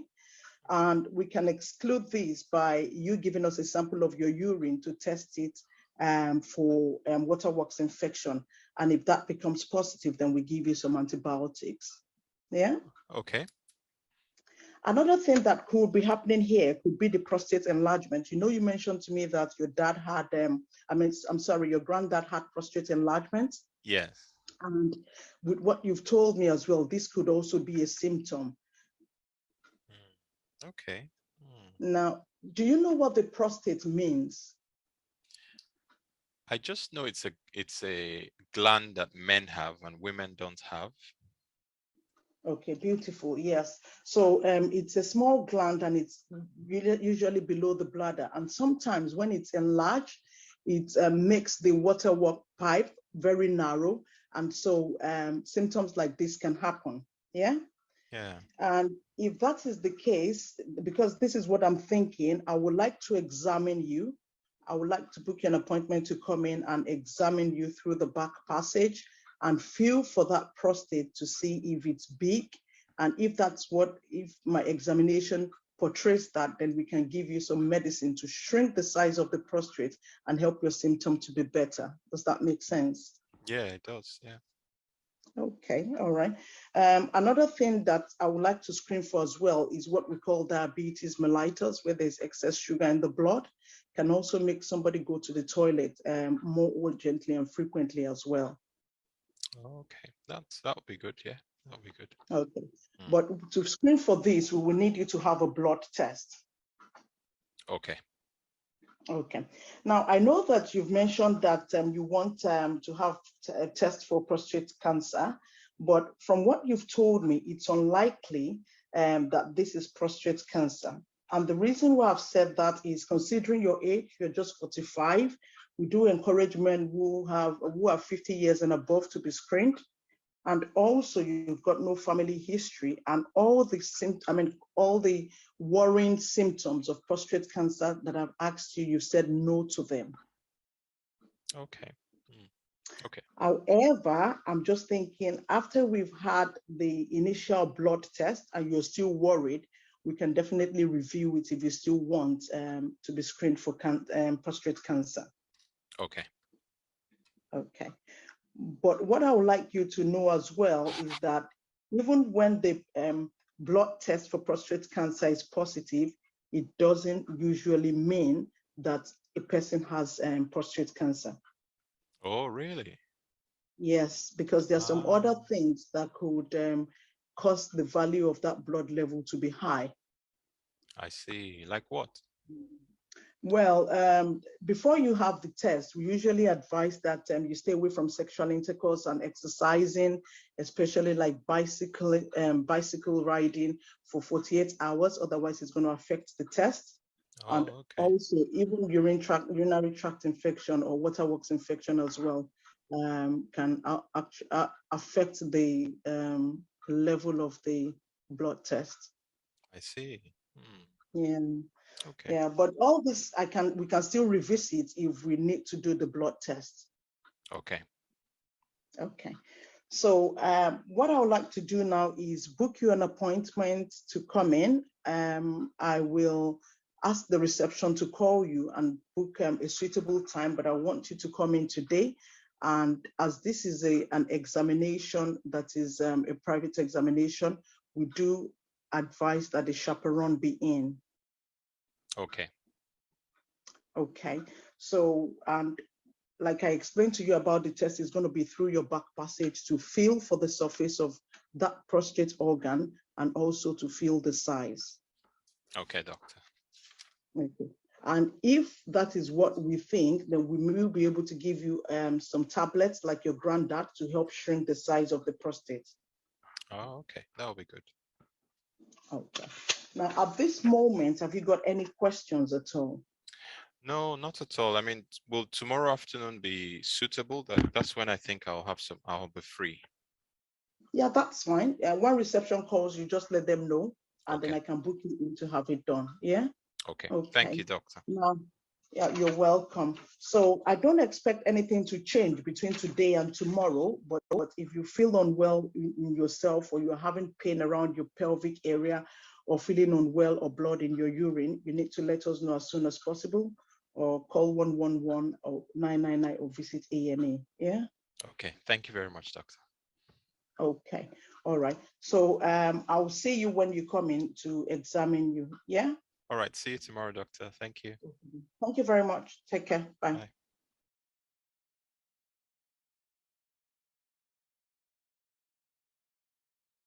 Okay. That was done just under 12 minutes as well. Got men's health there for you. So any questions on that or comments? Well done. Good one. Okay. Okay.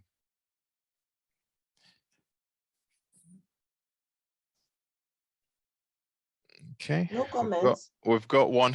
We've got one question from Ogo. Can you go ahead, please? Thank you. Yeah, thank you so much. This has been really brilliant today, and I'm so happy that we've got these resources from you guys.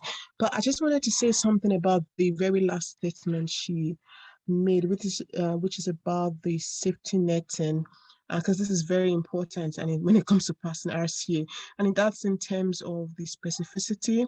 So you're saying if a patient has got hematuria, he could potentially call A&E. I just felt like that wasn't very well handled. And I was just thinking, would you be able to shed more light into how to do a very good, specific and appropriate safe netting for the patients? Thank you. Yeah, you can stop at where you say contact us if you notice any blood in your urine. You can stop there and say call the surgery or call 111. Then don't add A&E. That will be the specific one. So that's a really good observation. Yeah, thanks, Ogo. Yeah. And I know somebody mentioned it as well, that it was over the top. But again, like we said, this is to, the fact that you can observe that and pick it up, that's really key.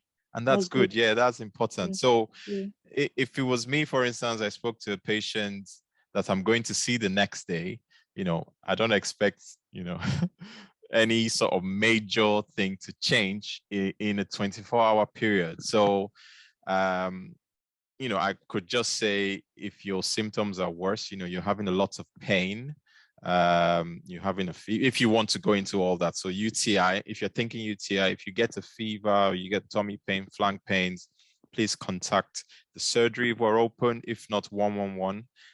You can also attend the nearby walk-in center to make sure you're checked or somebody sees you in person. If you see blood in your urine, like Chogu said, please contact these numbers as well. Again, just always check back. Is that okay with you? Any questions, all that kind of stuff. So I think that's very important to make sure you don't give just a set pattern of safety netting. It has to be relevant to the presentation, the symptoms, and what is realistic. Thank you, Ogo. Ejiro, please. Yeah, thanks very much. That case was a lovely case, but still, you see, it's a straightforward case, and they don't always come that way. Now, there's one thing I have noticed, especially with prostate cancer, patients come and some of them, when someone is asking about complexity, they want tests. It doesn't matter what you say, they want that PSA. Now, that can become a very tricky thing to navigate, but I think in the end, for that kind of patient, you can come to a consensus and let them know that, fine, even if you are going to have the tests, fine, we may not necessarily get any value of this test because the symptoms do not suggest that this is prostate cancer.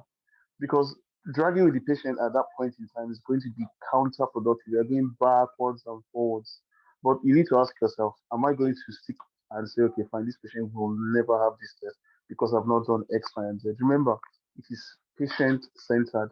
And there's also evidence that there are some people that are younger who have had prostate cancer without any symptoms whatsoever. So I think that's something that is worth considering.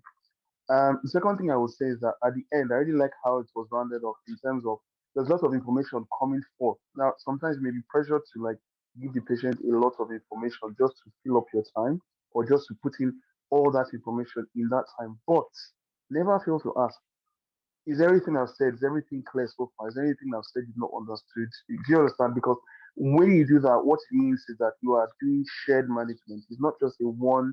I think that's where many people find that challenge. How do I make this case shared? How do I make management shared? Patient has to agree with that management for it to be shared. Patient has to be a partner in that management. So does that sound like a plan? It's something like that's one phrase I use a lot. Does that sound like a plan? How does that sound to you? Do you have any questions to ask? Is it clear so far? So when you do that, it shows that you are bringing the patient into your consultation rather than giving them a barrage of information where they can't necessarily have that opening to make any things that have been doubtful in their minds. Thank you, Dr. Ejiro. Dr. Abdul, please. Hi, yes, thank you very much. So it's a lovely case. I mean, my question is regarding, two questions. One is that because patient ICE was prostate cancer and doing PSA. Yeah. So in the management, like, yes, it was a good management plan. I mean, the examination will come into data gathering. This is not in clinical management. And you mentioned about the doing tests, but I don't know how much, because usually when I do so, because if the patient is telling me about PSA and main ICE is PSA test. So yes, I think one line mentioned that in the scenario that, okay, because if even, I don't know, I can't remember exactly, but there was, if it's come, but do you think if we explain more, like say, okay, PSA, how much you know about, so PSA is oversensitive test, and even we do it, 1/3 of only patient become positive, if the positive, even if the numbers are high only, but you will go for unnecessary investigation for that until and unless it has been proven that you don't have a prostate cancer. So do you think it is worth to tell the patient about only 1/3 of the patient become prostate cancer, 2/3 will be not, but you have to go for all biopsy and things? And also on the other end, even with the negative test also, like I think 10 to 15% have prostate cancer. I know the age of this patient is 47, but as the other colleague has said, you can't rule out even 47, but if patient is worried and coming to you about prostate cancer and ICE is PSA, so this is my opinion. I think more it should be explanation for PSA that is oversensitive, and if it's come positive, what we need to do, and if it is negative even, but that's why we do examination, just to make sure everything is okay. I don't know, what are your thoughts about that? Absolutely, Abdul. I will agree with you. If you feel that you have enough time to go into that discussion with the patient, by all means do. But again, it may be giving the patient a lot of information. So if you're going to do that, I would say at every point, maybe after 2 sentences, get back to the patient and ask, do you understand me so far? Before bombarding the patient, do you understand me so far? Is this clear enough? Okay, should we carry on with this discussion? Or except if the patient says, oh, from what you've told me, the 2 sentences you've told me, I don't think I need to do it now, then you just dump it. But again, it's a whole lot of information. If time permits you, go ahead. So my approach to lower urinary tract symptoms is this: if a patient has LUTS, my main way to go would be to try to manage BPH.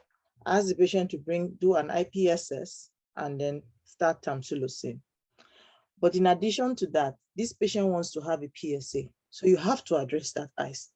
So you can say, oh, we can certainly do a PSA, but with regards to PSA, there are some things we have to make sure that we've done to make sure that we're getting the correct results.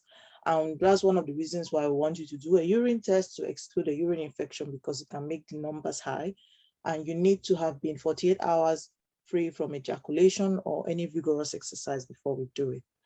The PSA too, sometimes in a third of cases, it could be positive and you don't have prostate cancer, or negative and you have prostate cancer. So we can go into all that, you know, when you come in for the examination, but we can certainly do the blood test after we go through that. Is that all right? And then talk about, but regards to the symptoms you're experiencing, it's happening because of benign prostatic hyperplasia. And when this happens, it's because the prostate is an almond-shaped organ and it's at the base of your bladder. And when it enlarges, it becomes difficult for urine to pass. So we can start you on a tablet called tamsulosin, which relaxes the neck of the bladder muscles and allows the urine to flow. It's a 400 microgram tablet. You take one tablet every day. It can make your blood pressure come down a bit. You don't say it as fast as I'm saying it. You pace it. And then you would also tell them that, you know, it takes up to 3 months to see a response, and would repeat the IPSS at the end. Would that be something you'd like to consider? Because you have to put the management in. And this patient has symptoms of benign prostatic hyperplasia, but you need to address this PSA. And then you say, when you come in, if we find that your urine, because it's the same thing I do in real life, if the urine MCS is negative, or, you know, if he has no urinary tract infection, and that he's able to stay 48 hours, you know, without any ejaculation or any vigorous exercise, and he wants a PSA, then you do the PSA. Yeah, this is what I thought, like if the patient eyes is PSA, so maybe furthermore explore that area and explain in your management, because otherwise just examination and doing bloods maybe not score you much. I don't know, does it make sense? That's what I've just said. You know, incorporate it all. That's why you need to give yourself enough time. Yeah. Mention that you are happy to do the PSA. Mention what a small sentence explaining the percentages of PSA results, and that you need to exclude some things. And you can discuss them when the patient comes for the examination, and then manage the lower urinary tract symptoms. Yeah, thank you. Thanks, Abdul. Thanks for that. Deleso, please. Okay, thank you so much for the presentation. It was really very useful. I think Dr. Joe has answered part of my question. I was concerned about shared management. So for cases where you have multiple differentials, and you need to explain the management of each of them, how do you go about actually sharing the management? Because it sounded like there was so much information and the patient was just saying, okay. So I just wanted to, but Dr. Pedro has kind of explained a bit that you just keep checking the patient's understanding, but I just wanted to throw more light on how to be able to best manage those kind of cases. Thank you. Okay, can I just say something more? Yes, please. Okay, so I think the idea with shared management most times where people make the mistake is this: shared management is that there's a partnership. Now, if for instance I take a history and I come off with many differentials, the onus now lies on me. I cannot treat all the differentials. The idea is that I want to pin down which of my differentials actually is the most likely problem that the patient most likely had. So now remember that for you to actually pin down the differentials, you go into things like examination, or you go into things, that's if the patient is not there, you go into things like examination, you go into things like a blood test. Now, what I find helps with patients in terms of management is that I tell them exactly what I'm thinking. So from everything I've said so far, I'll give you an example.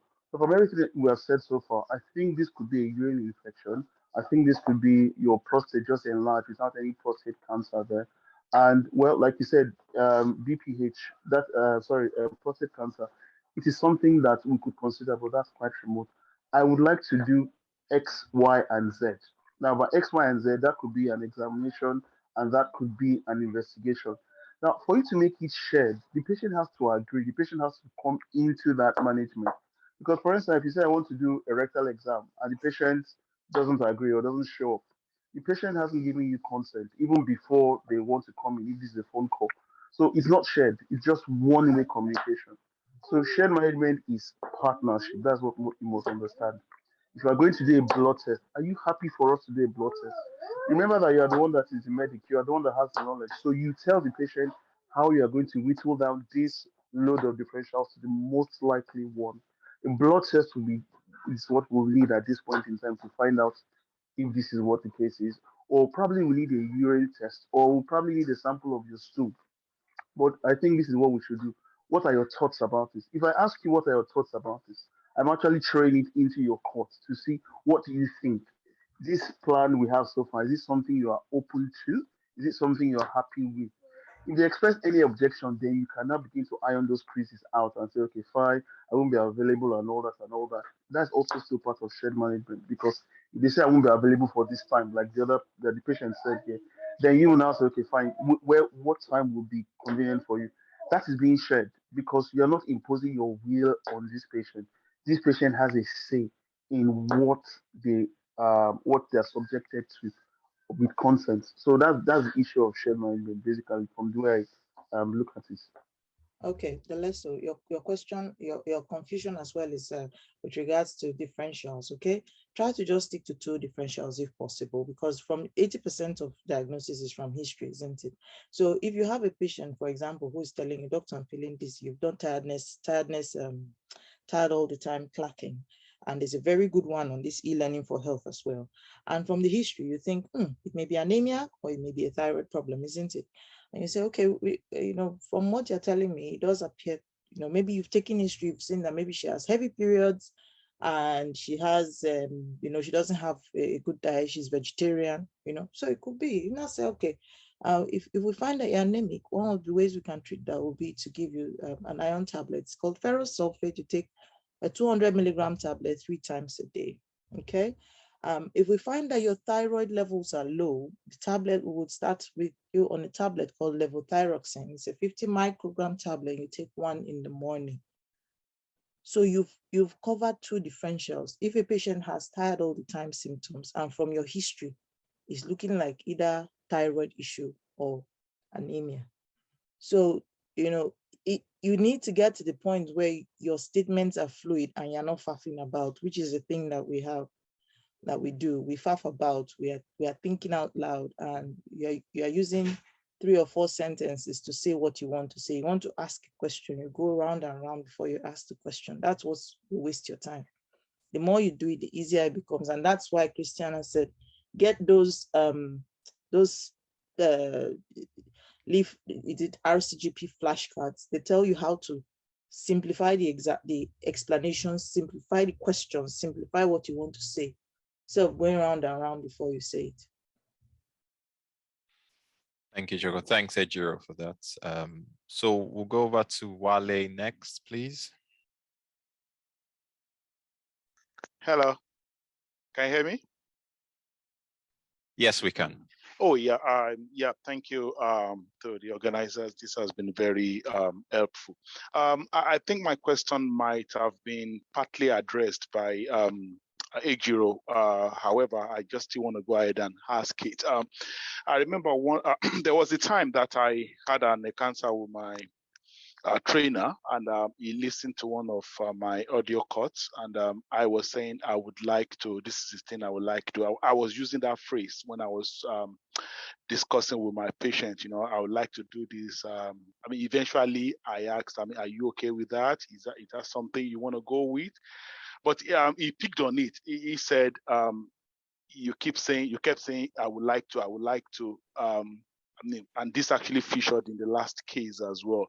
I'm just wondering, are there better phrases that one can use rather than saying I would like to? Because my examiner said it was like I was suggesting. It's doctor-centered. You can come up as doctor-centered. Yeah, and then that actually was a recurrent statement in the last case. Yep. So though Ejiro said such as well, but eventually he said, if you ask the patient, oh, do you agree with that? That has actually diluted, that has actually shifted it to the patient as well. But I'm just saying, how can we totally eradicate or do without this? I would like to. Are there better phrases?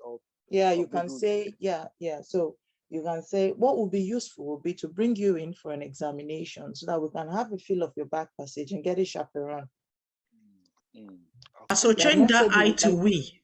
Yes. Or Okay. Yeah. yeah. Yeah. Be Yeah, careful with the way you say the change it we to as we. well. And if you Yeah, don't what mind would me be adding, useful would be if you don't mind me adding, in certain stations, it might not be you needing to bring the person in. So there are certain stations where you might be giving health education or like lifestyle advice, and you might just say something like, so after what we've discussed today, there are some things I can do, there are some things you can do, and there are some things we can do together. So lifestyle changes for them, medications I can suggest medically are this. How do you feel about that? And obviously take it from there. Okay, thank you, guys. Yeah, and just watch different videos. You know, you would see how people phrase the questions and phrase the sentences. Again, it's with repetition. Can I ask a question, please? Who is speaking? Sorry, I can't see you. Sorry. Jennifer is my name. Oh, okay. Go on. Sorry. All right, thank you. So recently I've been doing a lot more video recordings than telephone because I think I do better with video. So yesterday there's one I was doing and I wasn't sure if her record should be up on the screen. I wasn't really sure how much to reveal in terms of submitting the case and then the patient's record being shown. So I was trying, it was a case of postmenopausal bleeding. And I was explaining during the management that I would have to stop the HRT while we're investigating, and she didn't want that. And she said, oh, it's because of my previous history. Now I know the history she's talking about. She was very suicidal before HRT, you know, and she's got an extensive history of psychiatric illness. So I wasn't sure because it's not up there. In telephone, you'd be like, oh yes, I see your history, you had this and that. I then asked her, okay, what history are you talking about? Is it okay that I assume that I don't know? Given that the relevant information is not, her record wasn't up on my screen. I didn't put it up intentionally because I was trying to. Because what if she has 10 different histories? She has polymyalgia, she has osteoarthritis. You have to ask her which of them. If she has 10 different histories, you have to ask her to tell you which one it is. You cannot assume. So asking her is not the problem. Asking her which of the history, or if she says that, and for this patient, that will be really high challenge because now you have to decide, are you going to continue this HRT? You know, so here, what is the risk of stopping it? Suicide. What's the risk of continuing it? Possibility of endometrial cancer, or it may not even be. So you have to balance those two risks. Okay, thank you. Thank you very much. Thanks, Choco. But please allow your trainer to listen because they will be the ones to give you good feedback because we are only telling you on one part of the consultation. Yeah. Ejiro, I muted you. I don't know if you had something to say. Sorry, we were just getting some background noise. Okay, no, sorry. I'm trying to get all these guys to be quiet. Okay, so I think like Chogo said, you don't make any assumptions. Someone say my previous history. I'd like to know what you mean by your previous history. You ask people in a way that you are sure, because the problem sometimes is that patients say a lot of things and they assume that the doctor knows exactly what they are talking about. So you need to like break it down. Please, can you tell me what you mean by? I've heard a lot of stupid, not stupid. I've heard a lot of things that are like very, very crazy. When the patient eventually explained what they meant, I'm like, okay, this is not exactly what you are talking about.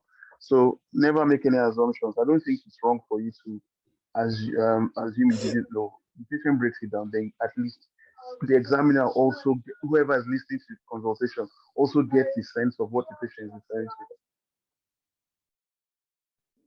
Great stuff. Thank you very much. Thanks for those, putting comments in the chat. So Chogo, if you can, if you get time, can you post the link of that e-learning for health, the cases you mentioned? Yeah. And then if anybody has a link for the RCGP flashcards as well, I think they used to sell it online, but I don't know if it's still, they still Most sell it. deaneries should have it in their library. You don't need to go and buy it. Just go, most generics, ask your TPDs for the CSA materials. It's a small box like that. Okay, because someone was asking. Thanks, Sana, for your comments. Yes, about IPSS, you know, again, it's an exam. Let's never forget that. We have to show we are organized. We have to show the communication skills. We also have to show knowledge. So, you know, if you don't have the knowledge in front of you, you can verbalize it, you know, like the IPSS and all that stuff.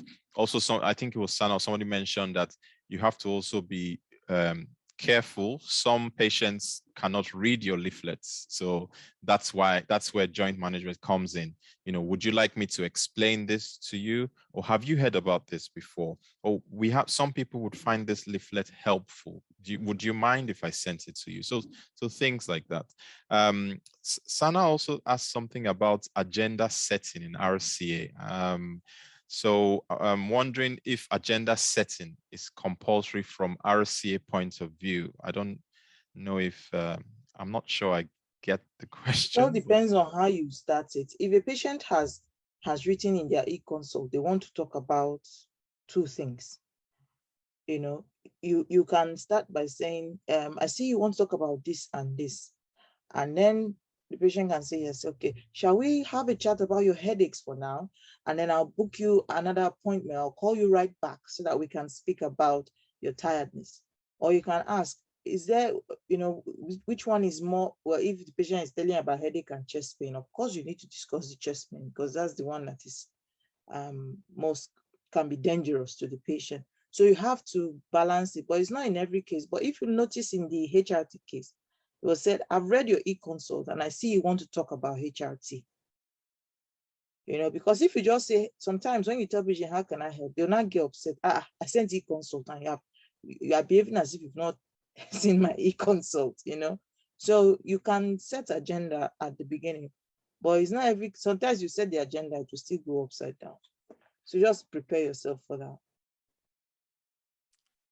Great, thank you. So we'll be listening to Dr. Omo any moment now. So Dr. Chogo, who we've been, obviously has been answering most of the questions on, really supportive. So she actually wrote the RCA and passed it, I think in 2021, and she's one of the GP mentors for ND UK and NGP UK.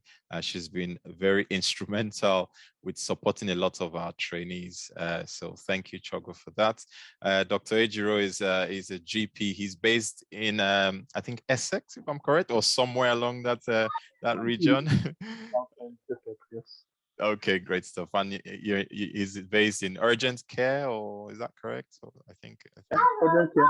Urgent care, fantastic. And is one of the mentors as well with NGP UK. So we'll be listening to Dr. Omoy Mohi next. If you don't know her, I don't know where you've been all these years, but anyway, so she's a fellow of the Royal College of General Practitioners, she's a GP in Merseyside.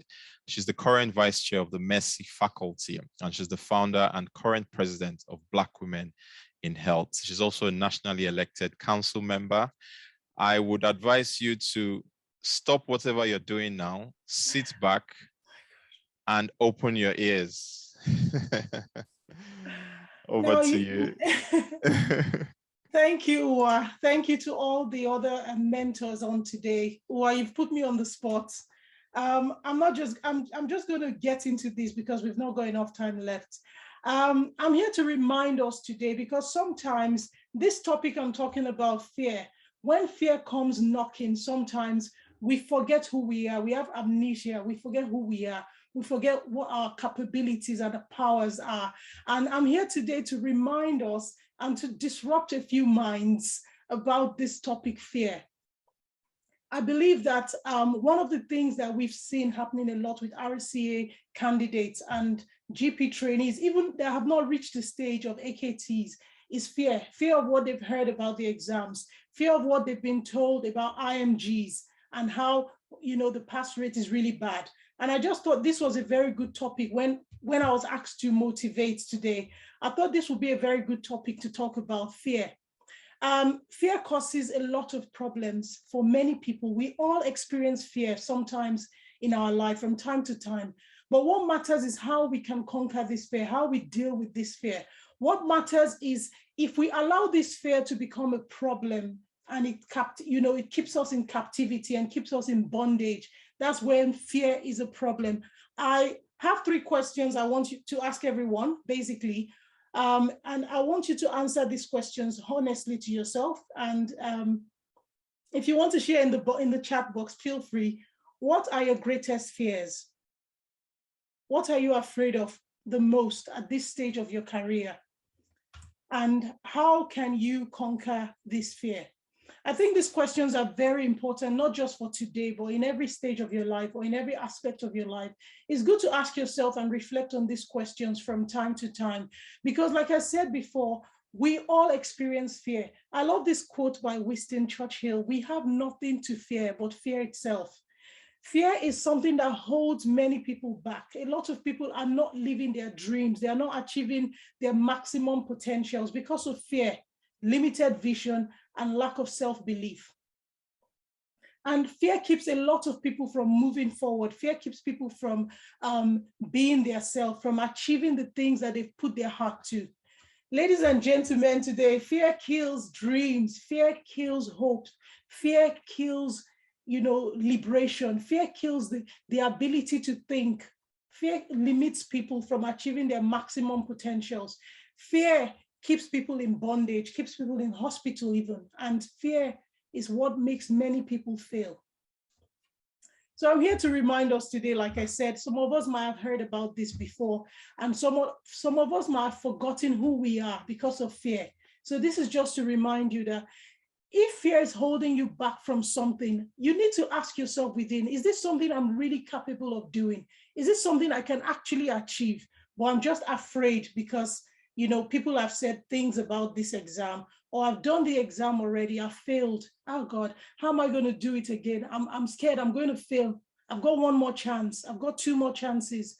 I want to encourage you today that you need to conquer fear, because if you don't conquer fear, if you don't face that fear, you can't conquer it. Fear is the reason why many people have not achieved their dream. And there are many types of fear.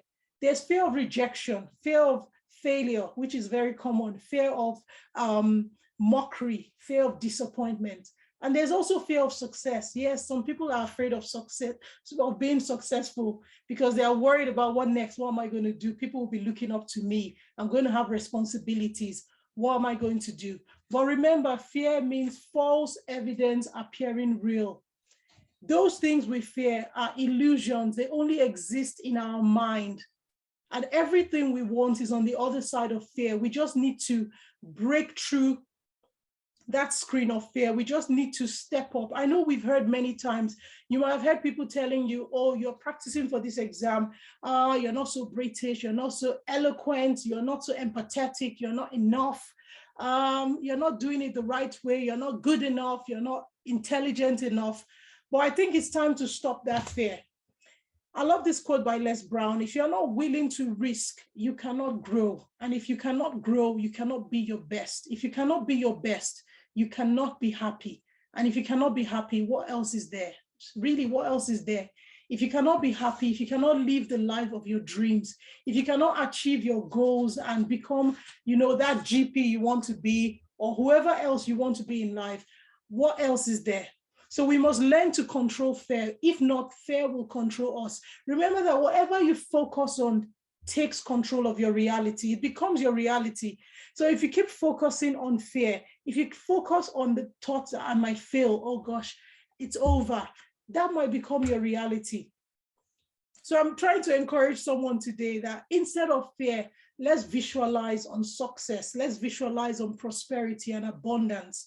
Let's start to see ourselves, instead of being scared of failing that exam, start to visualize yourself in that position as an independent GP, practicing, seeing patients, and smashing the career. So listen, you can either live your dreams or you can live your fear. The choice is yours.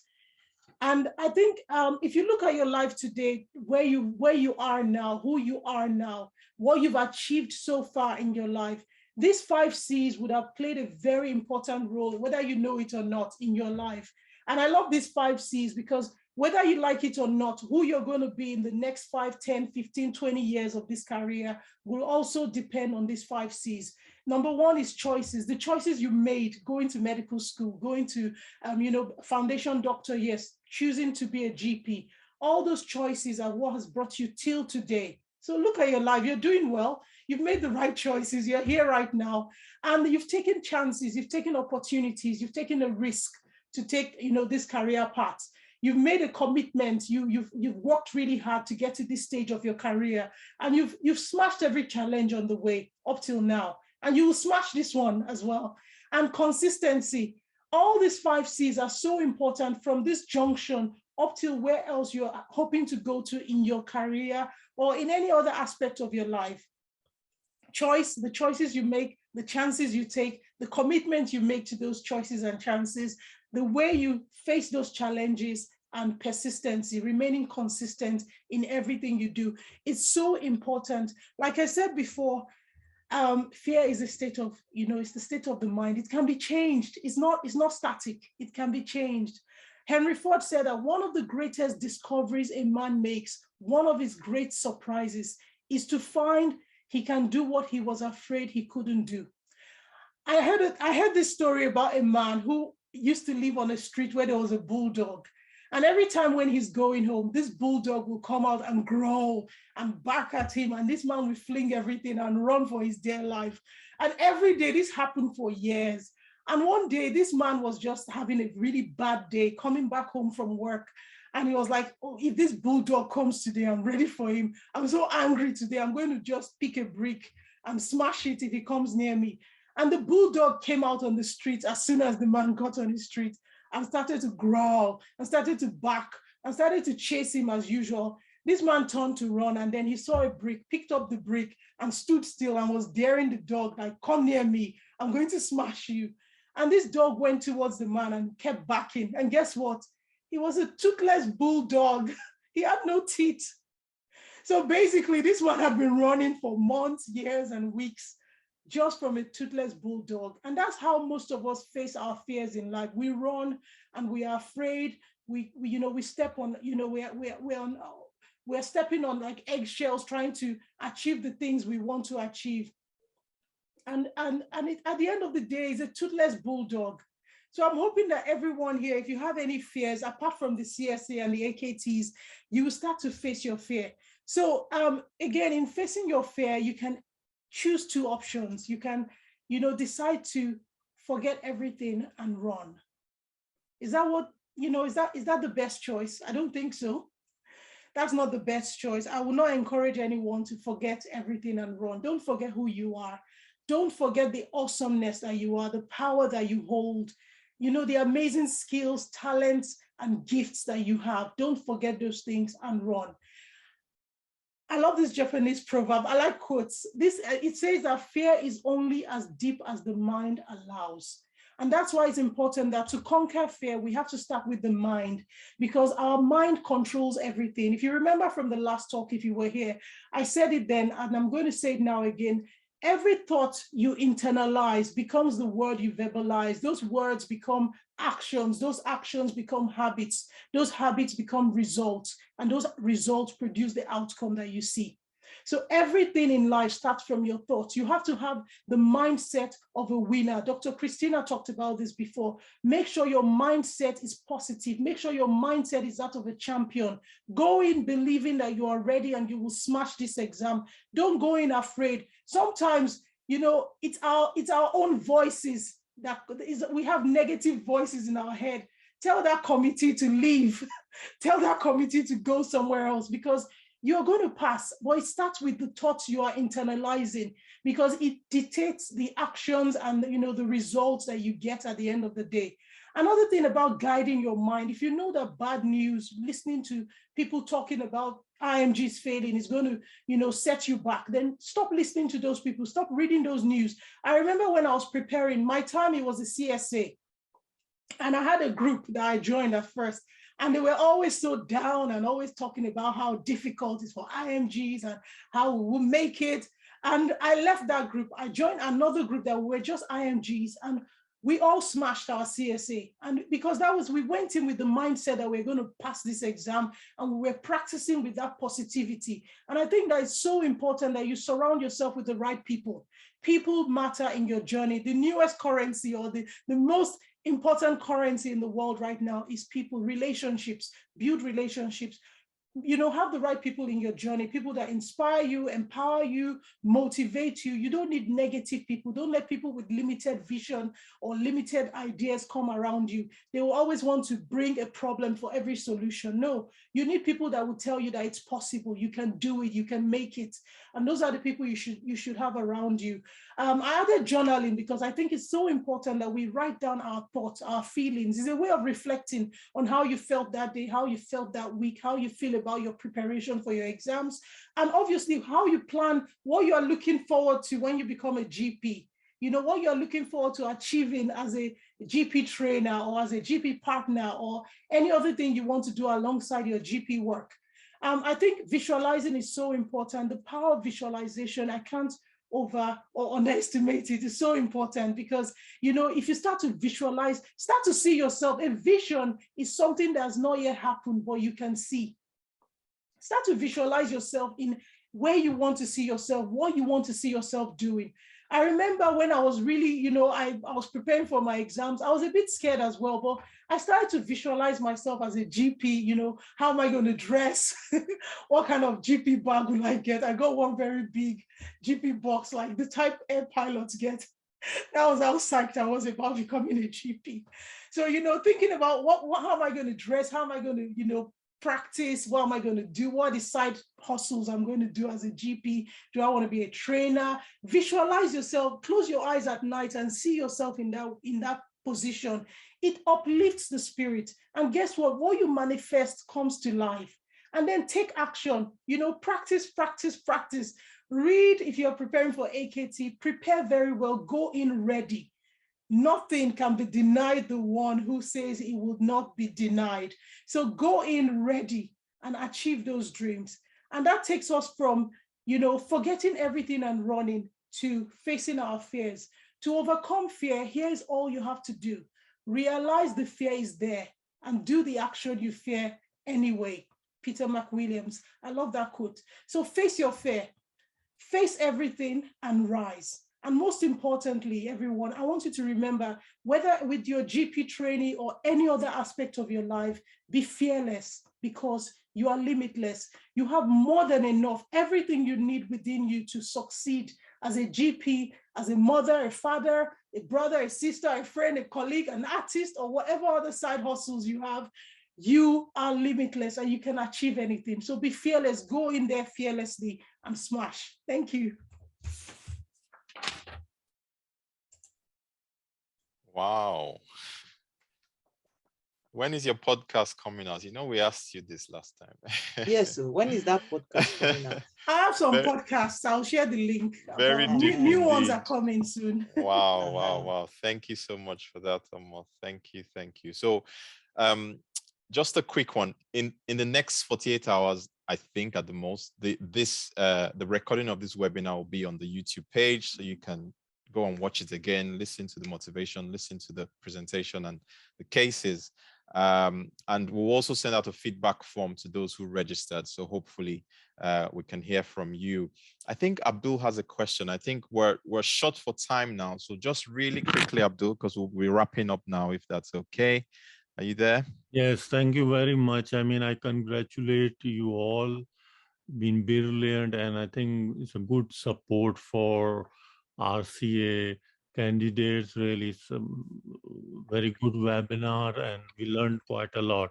So just my last question is that regarding, we have a dilemma as RCA, like which cases are suitable, especially I'm talking about the elderly patient.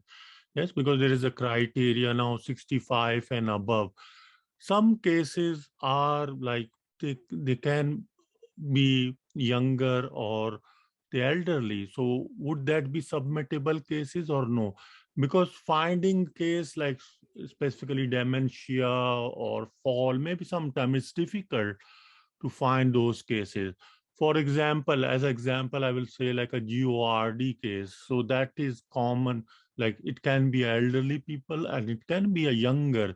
So would that case would be submittable, or does it not count as an elderly patient? So this is my really question. If somebody can answer that, that would be great. Thank you. So with regards to elderly patients, most of them would have different things that they can come for. Anything can, as long as it's over 65, that's what they've said. And if you are clocking an over 65, one good thing as well is, especially like, as with the under 16s as well, is to see what's the effect of this condition on their day-to-day. Now, a 65-year-old most likely will be retired. He may have some walking groups that he goes for. He may have some bingo he goes for. So ask if that is affecting their life. So they can have osteoarthritis. They can have hip osteoarthritis, knee osteoarthritis. They can have a flare of Crohn's disease. They can have flare of asthma or flare of their COPD. It could be a patient who you need to do cancer care review for, who's had a recent diagnosis. It could even be a patient who comes with change in bowel habit. It can be, so there are so many things that a 65-year-old and over can have. Any condition can be, in a 65-year-old. The main thing is you need to find out how it's affecting their day-to-day life and manage it properly. Of course, if it's just straightforward or they give you all the information, that may not be the best. For my case, it was an elderly patient who had symptoms of plantar fasciitis, and he thought it was due to circulation problems, So that was my case. So my management was, regular management of plantar fasciitis, but I needed to find out, is it affecting if he's somebody that likes to walk, that would be a problem. If it's somebody that does volunteer, some people do volunteer for Red Cross or things like that, it would affect them. So you just need to look for 65-year-olds who come with a new thing. It can be anything, and then clock. And after the clocking is when you realize whether it is a high challenge or moderate challenge. Again, e-learning for health has this information. I keep saying it and people keep asking the same question. Go and watch those videos on e-learning for health. Shared decision making. If you watch them, it will become clear. Mm-hmm. And suppose if, as I mentioned, like if the elderly patient has GORD but worried about maybe it's coming from his heart, which is one of the differential, would you think that will be enough challenge and good case to diagnose as you have GORD not coming from your chest? How would you say that? So it all depends on how, what does your trainers, because you can't make a decision based on his hypothetical case until you listen to the case. It could be that he's having GORD, and the reason he's afraid of it is that his friend, his neighbor, had the same symptoms of GORD and then had a heart attack and died last week. So now he's now having symptoms of GORD and is experiencing this. He could be having symptoms of GORD for the first time, and you become worried because it's sticking in his throat. So it now converts to a 2-week wait. And he could just be having a simple GORD because he's drinking more alcohol because his wife has died and he's drinking, he's trying to cope. So any case can become complex. It depends on what happens with the patient. Okay, thanks. I mean, the cases you mentioned about review cases, most of them, they will suit as a, long-term cases. But for the cases of like a new diagnosis in elderly would be different, isn't it? I know what you mentioned, like a worsening of arthritis or anything, or a cancer patient, then that will fit both the criteria. We need elderly long-term. But here I'm just looking for some cases which are purely you are making a new diagnosis as an elderly patient. So dementia, fall, I mean, anything else you think is a good case? Arthritis. Okay. Thank you. Thank you very much. Do you want anything from KFC? Thank you, Abdul. Thanks for that. Thanks, Choco. I think you've addressed this already. Someone is also saying, what can we make of a COPD or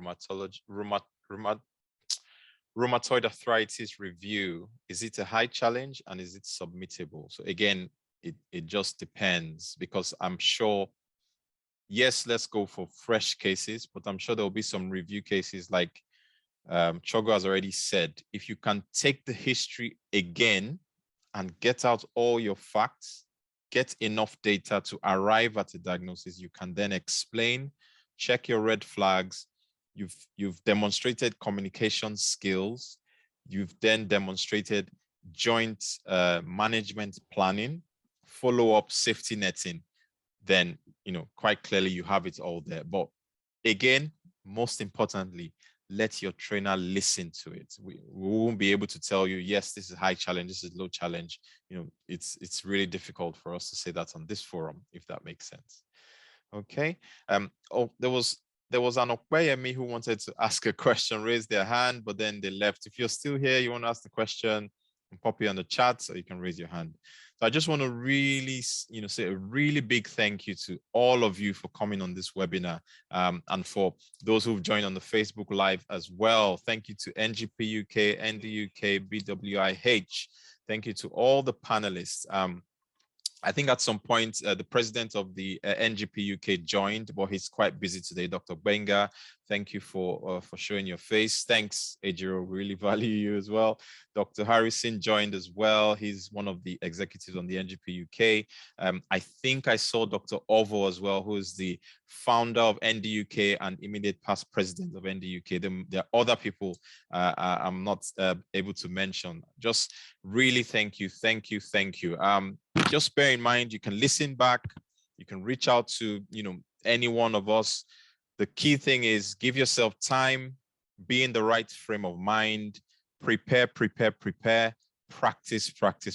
I was fed up of hearing that when I was doing my CSA, but I eventually found out that actually you need to practice. So I don't know if we have any last words from any of the panelists before we finish. It only sounds impossible until it is done. You've passed many exams to get here. This is just another one. Get whatever you need to motivate yourself in the morning. I used to play my music before I get to work, play my music on my way back to work. The same music every day to work and back from work, and that's what I did. So find the thing that helps you to lift your spirit. Because it will show in your recording if your spirit is low. Awesome, thank you. From me, yes, you can. Yes, you can. Just go for it. Go with an open heart. Go with positive mindset, and you can do it. You can achieve anything you put your heart to. It just takes discipline, hard work, and grind. You will get it. Yeah, I think I just want to thank everyone for attending. I just want to just remind us that focus on the goal, focus on the reason why you're in training. There's a lot on the other side, which this effort is actually worth the sacrifice. And yeah, we're waiting for you on the other side. Yeah, and I just want to say, any support that you're being offered, take advantage of it. Rest well, eat well. You cannot be productive every time. Once you think your system, your body system, and your mental health needs a break, dump it, get some time off, get back to it, and you'll be fine.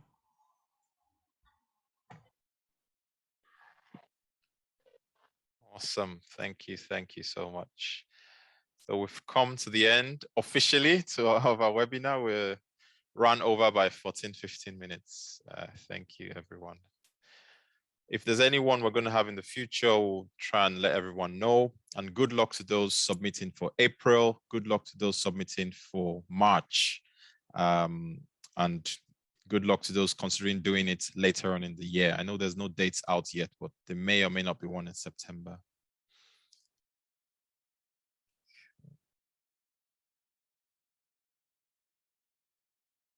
please fill feedback forms. You know, that helps, gives us information, and you know, it's unfair to. It took several meetings for us to prepare for this. This is our time, you know, that we're using, and it's completely voluntary. So if you can take 5 minutes to do a feedback form when it's sent to you, that will be really good. Thank you.